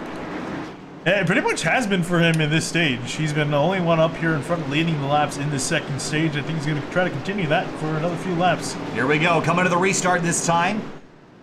About 6 or 7 laps until the stage 3 caution.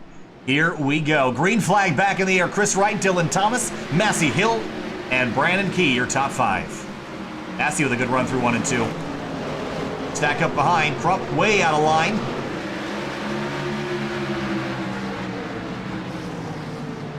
A little bit of internet trouble for the 0. Massey's going to shove him up out of the way, and here comes Huffman.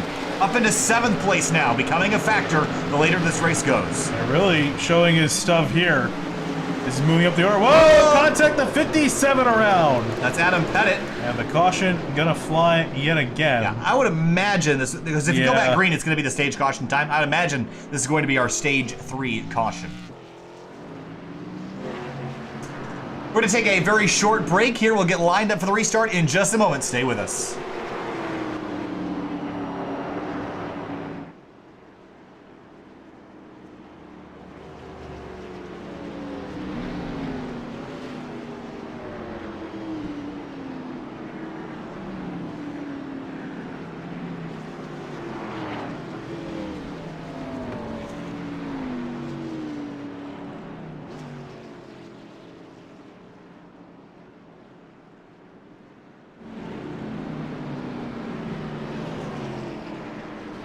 Welcome back live to Sim TV, and pit stops are underway. This is our stage 3 caution. You'll notice at the front of the field, there he is. Yeah, Landon Huffman stays out and assumes the lead. That's a very smart call. He only has 14 laps on his tires, and that's not even entirely green. So this tire is pretty new, all things considered. So I think definitely this is the move to making see Isabella too. He came in.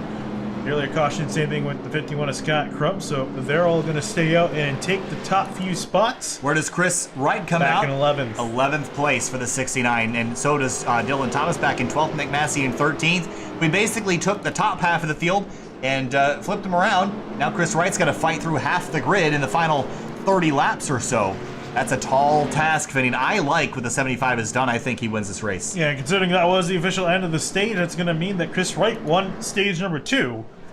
For Dylan Thomas, that $100 bonus can go bye-bye. Yeah, it eliminates that possibility and opportunity. So, Huffman, though, looking to potentially take home $200 if he can hold on for a little over 100 laps. A little over 30 laps. Yeah, 100, that would be a long race. And there's a car on pit lane still. I believe it is a black car. Trying to see who that might be. It's like might be Kenny Lowry, but yeah, it is Lowry. It is Lowry. Not been a particularly good night for the 22. Car a little bit beat up. Well, he's exactly nowhere. It's exactly where he started after 94 laps of racing. Typically, you want to be up a little ways, but it's been up and down night for some drivers in this field. There's Jeremy Mayfield, who is 3 laps down. Now we'll get one of those laps back here. Got at least the front clip back on that car. AJ Yaley's up in 7th. He's in front of some of the drivers that were front runners. Now Josh Adams also playing a bit of a strategy. He'll restart in 6th.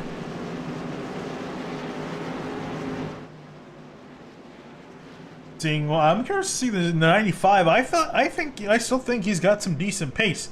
That being said, though, this 75 seems to be probably the de facto best car on the grid. He's been the best car on the grid all night. Yeah, I still think he actually holds the fastest lap of the race.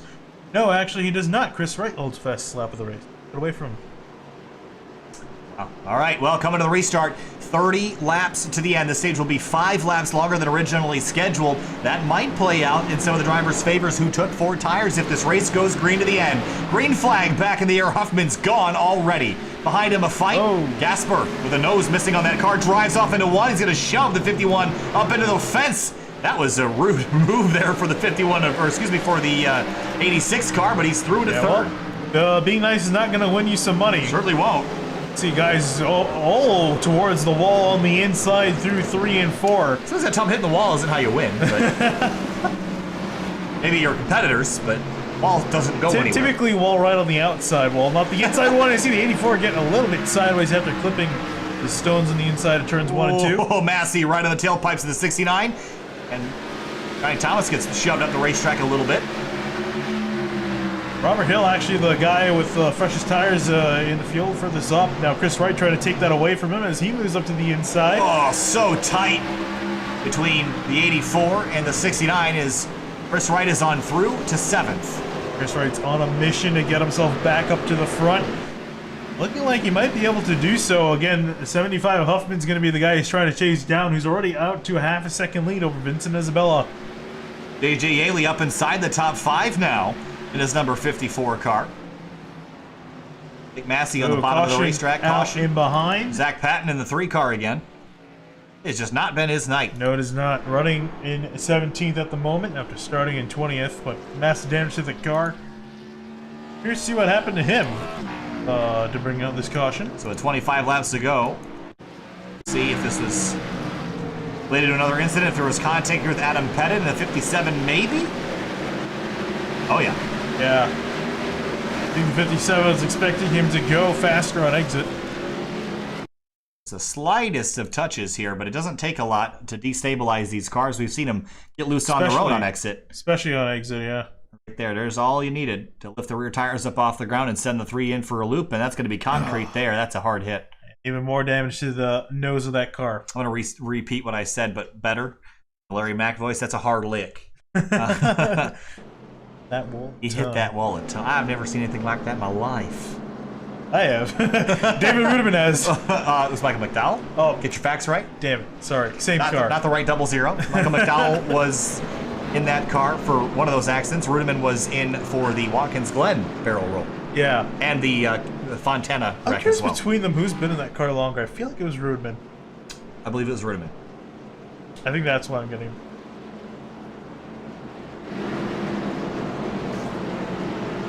He hit that. That says so much for these race teams, for these race cars. If there was any doubt of these Car of Tomorrow platforms, that right there is. I'm sorry, I have that whole thing like paraphrase memorized. Yeah.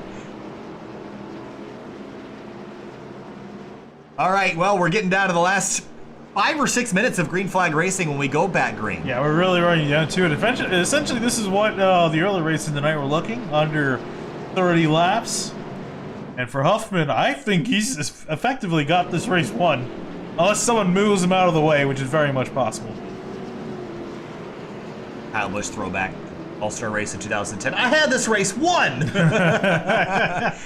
Well, Landon Huffman might think he has it, but we still got, I mean, 20 laps or so is plenty of time to get yourself turned around. In third, 95 and Joshua Adams have not seen anything from that car since the start of the race, since he went around earlier in the race. Been pretty quiet. Now up inside the top 3. We'll see if he can get the job done for Mayfield. This has been good for him. He's been getting his laps back. Yeah, he's now only 2 laps down. Getting free passes as well as wave rounds whenever possible. So 1 to green here. We'll re-rack him, restack him. Huffman chooses the inside lane, but the car he's got to watch out for is this 95. This is going to be his biggest threat at the moment. The next biggest threat, say, is right. Oh, there he is. Back in 7th place, the 69 car. I think that's probably his second biggest threat at the moment. We saw Wright made some decent progress on the last restart up through the order. We'll see what he can do here. We're coming to 21 laps to go. Here we go, 21 to go. Green flag back in the air. The 4 car does not get going. Going to be a huge stack up in the outside lane. Everybody scatters in behind him. There was more cars that didn't get going. The 53 of Brandon Key. And how about JJ Yaley up in 3rd place? What a move to the inside from 5th to 3rd on the restart. And now he has a chance to battle for the win. Look at him drive up to the tailpipes of the 95. He's really pushing it in behind Chris Wright. He benefited quite a bit from the outside lane getting a poor restart as Yaley got loose off of turn 4. And Wright now working his way around on the outside. Battle for 3rd. Lots of pushing and shoving, but Chris Wright on fresh tires. He has done a great job of getting forward. This might be enough to get him the race win. Yeah, that 3rd place. That restart played out perfectly. He got past every single car on the outside lane. And also with Yaley making that mistake, he's up into 3rd. We got a race on our hands. Yaley back to 4th. Now Vincent Isabella trying to wrestle back his spot. Big slide for Robert Hill Jr. at the exit of turn 2. Yaley fighting hard for 4th spot with the 4 car of Vincent Isabella. Caution out. Adam Pettit in the 57. Oh, I think I know where this might have started. Do you? Oh, I see what you're getting at. Yep. Oh, or not. Okay, maybe. We were wrong. I was wrong. This is coming onto the back straight. Incident happened down into turn 3. It was with the 22 that we saw. Kenny Lowry. Yeah. Lowry's going to drive up to the... Oh, that was just a huge send. Yeah. Oh, almost like there was a score to settle there. That was just way... I mean, that wasn't even close. No, it was not. And the 51 at Crump got involved there. Look at Jeremy Mayfield and Brian Wentz splitting the difference. Let's watch that in full speed. Snaking his way on through. And should get another free pass through all that. If he didn't get an incident... Wow. Oh, he might have got one. He got hit. Oh, he got turned around, too. Oh, man. Oh, man. So he won't get another free pass. He did such a good job working. Look at that. And oh, man. Crump could have missed that. I guess Crump could say he turned Jeremy Mayfield. Not sure if he want that accolade, but... Nope. You get to say a lot, though. Maybe you do it while you can. But so if I'm Huffman, I'm a little bit scared now because that 69, Chris Wright, he's on his back bumper now. Yeah, Chris Wright is in a great position. He needed a restart. I was just gonna say if that didn't happen, I was gonna say in a few laps he needs a restart to get them close back together again. And just look at our top 3 right now: Landon Huffman, Joshua Adams, Chris Wright. This is a really strong top 3. I would say any one of them can win this race. Yeah, Huffman's got almost double the laps on his tires that Chris Wright has, and some of them have been under yellow, but I just do think that it's going to be significant. Yeah. I thought the cautions would happen a little bit quicker than they are happening, so I think Huffman's not in a good spot anymore, especially with Chris Wright barking at the tailpipes. Now, the best thing Huffman can do is really just drive away hard now. Yeah, just keep doing what he's doing and nail the restarts. And for Wright, he's got to also nail the restart and try to follow his way on through, get past the 95 Adams.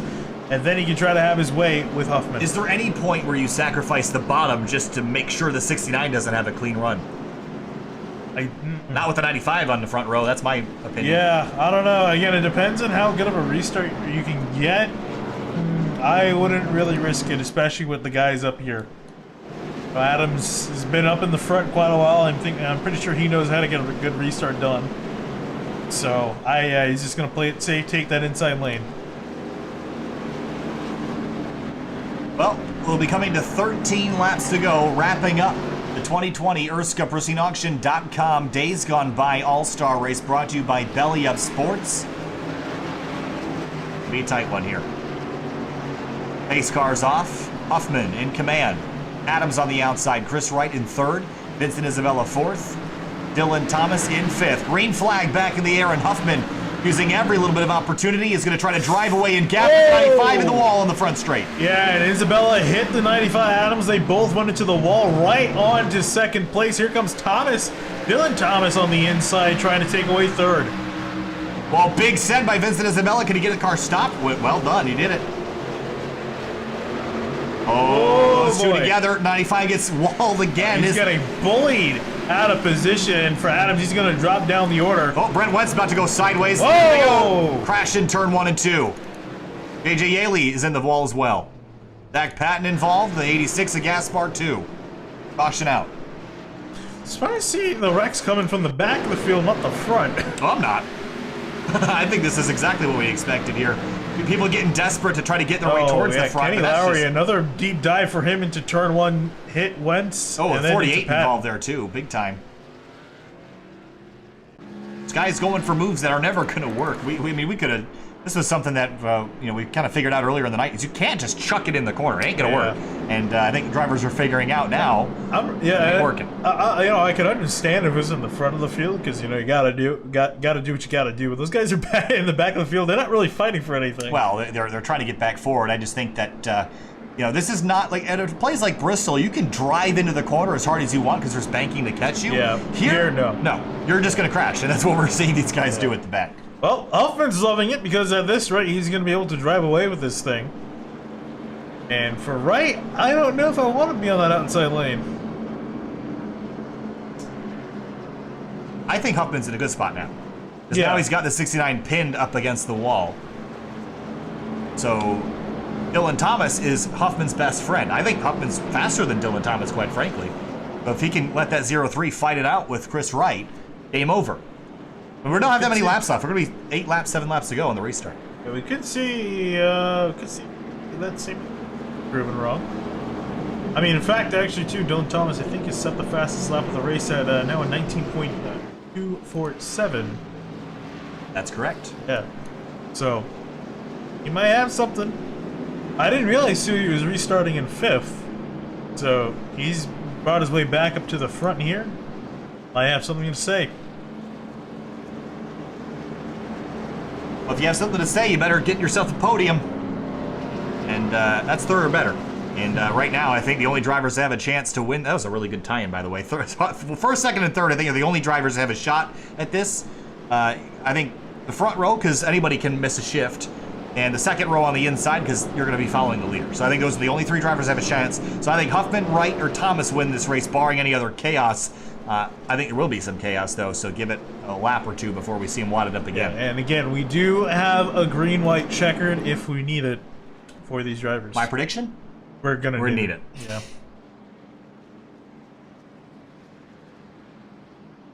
Buy it. On before the storm here behind the pace car. We've had 12 cautions in this 118-lap race so far. Started off with a really solid first stage. All hell broke loose from there. That's where we've been. It's getting hot out there. Oh, yeah, definitely is getting hot for these drivers underneath their helmets, especially the guys up at front. $100 on the line for some, $200 for Huffman. Coming to the restart with 6 laps to go. Pretty much any caution after a lap of green will put us under a green-white checkered situation. Pace cars off. Look at Dylan Thomas. He is right on the tailpipes of that 75. Coming to the checkers in 6 laps. Huffman's already gone. He's just nailing those restarts as everybody scrambles for second. Great job done from the 75 side-by-side for second, and even for fourth. There you see the 84 Robert Hill up the inside of Vincent Isabella. Dylan Thomas was breaking traction, drifting out of turn number 2. They're going to touchdown here in 3 and 4. Isabella nowhere to go. And Chris Wright get back to the bottom of the racetrack. They're going to run side by side into turn number 1. 5 laps to go. Now they need another caution because Huffman is so gone that they're not going to be able to run him back down. They need a crash or a caution to help him out. Yeah, they really do. He's just been absolutely nailing the restarts every single time. And here comes Robert Hill Jr. up inside for a top 5 if he can grab one. Whoa, Isabella. Oh, they make contact with the 84. What a save. Wow, great job. That was so controlled. I knew he saved it before he was even done, but there's going to be another touch there with Johnny Thomas. Good save there for both of those drivers. 4 laps to go, coming to 3. Running out of laps. There's going to be another touch here. These guys getting physical, elbows out. Yeah, battling it out for 6th place at the moment. For Huffman, though, his gap over Thomas, 0.8 of a second. And it's not going anywhere either. It's been pretty constant, that gap, since the restart. Joshua Adams dropping like a rock through the field. But for Landon Huffman, 2 laps to go. He'll be free of a green-white checkered attempt if he can get around one more time before the caution flies. I almost think he wants to see the white more than the checkered. Cars wide in turns 1 and 2. Huffman now has 2 more corners left before he'll see the white flag. One more time around Myrtle Beach. Will we get back under green flag conditions? We will. Landon Huffman from the back of the field going for the extra $100 out of turn 2. Looks like he's going to do it. What a drive from the back of the field in the 2020 ERSCA PristineAuction.com Days Gone By All-Star Race. Landon Huffman back to the front. He gets the job done and wins at Myrtle Beach. Everyone else coming across the line, but what a job done by the 75 of Huffman. Nailed the strategy tonight. Absolutely nailed it. Moved his way, took the trophy dash option of dropping to the back of the field in order to pick up an extra $100. So not only will be $100 going to his name, but $200. Great job, and absolutely earned every single penny of it. Again, he just tried to keep his nose clean the best he could, avoid all the chaos and carnage, and he did just that. It was such a well-done job. We knew right from the beginning that he was going to be fast. I wasn't quite sure that we'd see him play that strategy out so well. It wasn't like he drove out to the front and led the whole thing. He had to do the strategy perfectly, and he did it. Congratulations to Landon Huffman, the winner of the 2020 ERSCA PristineAuction.com Days Gone By All-Star Race. He's going to celebrate. Here is a look at your race results. Huffman, Thomas, Chris Wright, a rebound to 3rd. I know it's not a race win, but he has to be proud of that. Yeah, for a lot of these guys that finished up towards the front, did a really solid job, really solid performance from a lot of the cars. And looking back down the order, Nick Massey, I'm a bit surprised, finishing all the way back in 15th. Expected more out of that machine. Was looking pretty solid towards the end of stage number 1. Nate Lytle. Yeah, that was another driver potentially, not potentially, definitely had a shot of getting the race win. Unofficial results scrolling at the top of your screen, but we are going to jump away for just a few minutes to get lined up for interviews. Stay with us. We will be right back.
Welcome back live to Sim TV and the 2020 ERSCA PristineAuction.com Days gone by All-Star Race. We're here now with our second place finisher, Dylan Thomas in the 0-3. Dylan, tonight, one spot short of $100, but Landon Huffman was just a little bit too quick. Walk us through the night. It was kind of a bloodbath out there behind you, but for the most part, you were up front and out of the fray. Walk us and take us through your night. Starting with the trophy dash, I started 12th and got up to 4th pretty quick with minimal green flag laps out there. I felt like I had a good shot at it. First stage, I got my tape right there and I felt like I checked out, but then Massey was coming. Second stage, I felt like yellows were just not on my side. Come out of the pits after the second stage and caution screwed me again and used my stuff up trying to get to the front. Tonight, this track, Myrtle Beach, is really challenging for a couple different reasons. The lack of banking, kind of, you want to charge into the corner, but it gets loose on entry and loose on exit. The curbing down in turns 1 and 2. What was the biggest challenge tonight? Was it racing the racetrack or racing the other competitors out there? Honestly, I caught myself watching my marks because I was watching the inside wall for where I needed to lift, where I needed to get in the gas. I was almost running people over trying to race the racetrack. So to answer your question, the racetrack was definitely the hardest part. Well, still a second place result after starting in third. Wasn't quite the $100 race win, but a second place is certainly no bad effort, Dylan. Congratulations on a top 5 run. We'll see you next time. Thank you, sir. I want to thank Mike M Designs for giving me this good-looking car. And if anybody in the NASCAR world's listening, let's throw this on the schedule. Absolutely. Thank you so much, Dylan. Have a wonderful night. You too.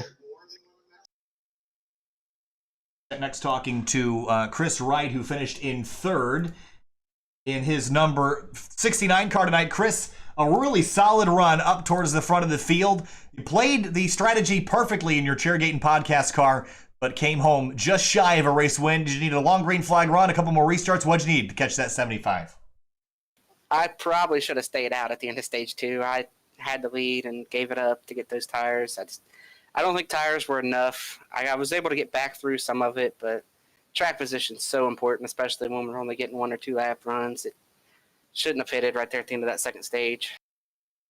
We saw you play that strategy earlier in the night where you took those tires early and then or you had the left sides on from the first caution, and then when you came back down, you just took the right sides. Did you think about trying something towards the end of that second stage to do something similar, or were you kind of playing around with the idea of staying out entirely? I mean, it looked like you just came in and took 4, but was there a thought of pitting before that third stage yellow? I wasn't going to pit before the third stage. I wanted to win the stage.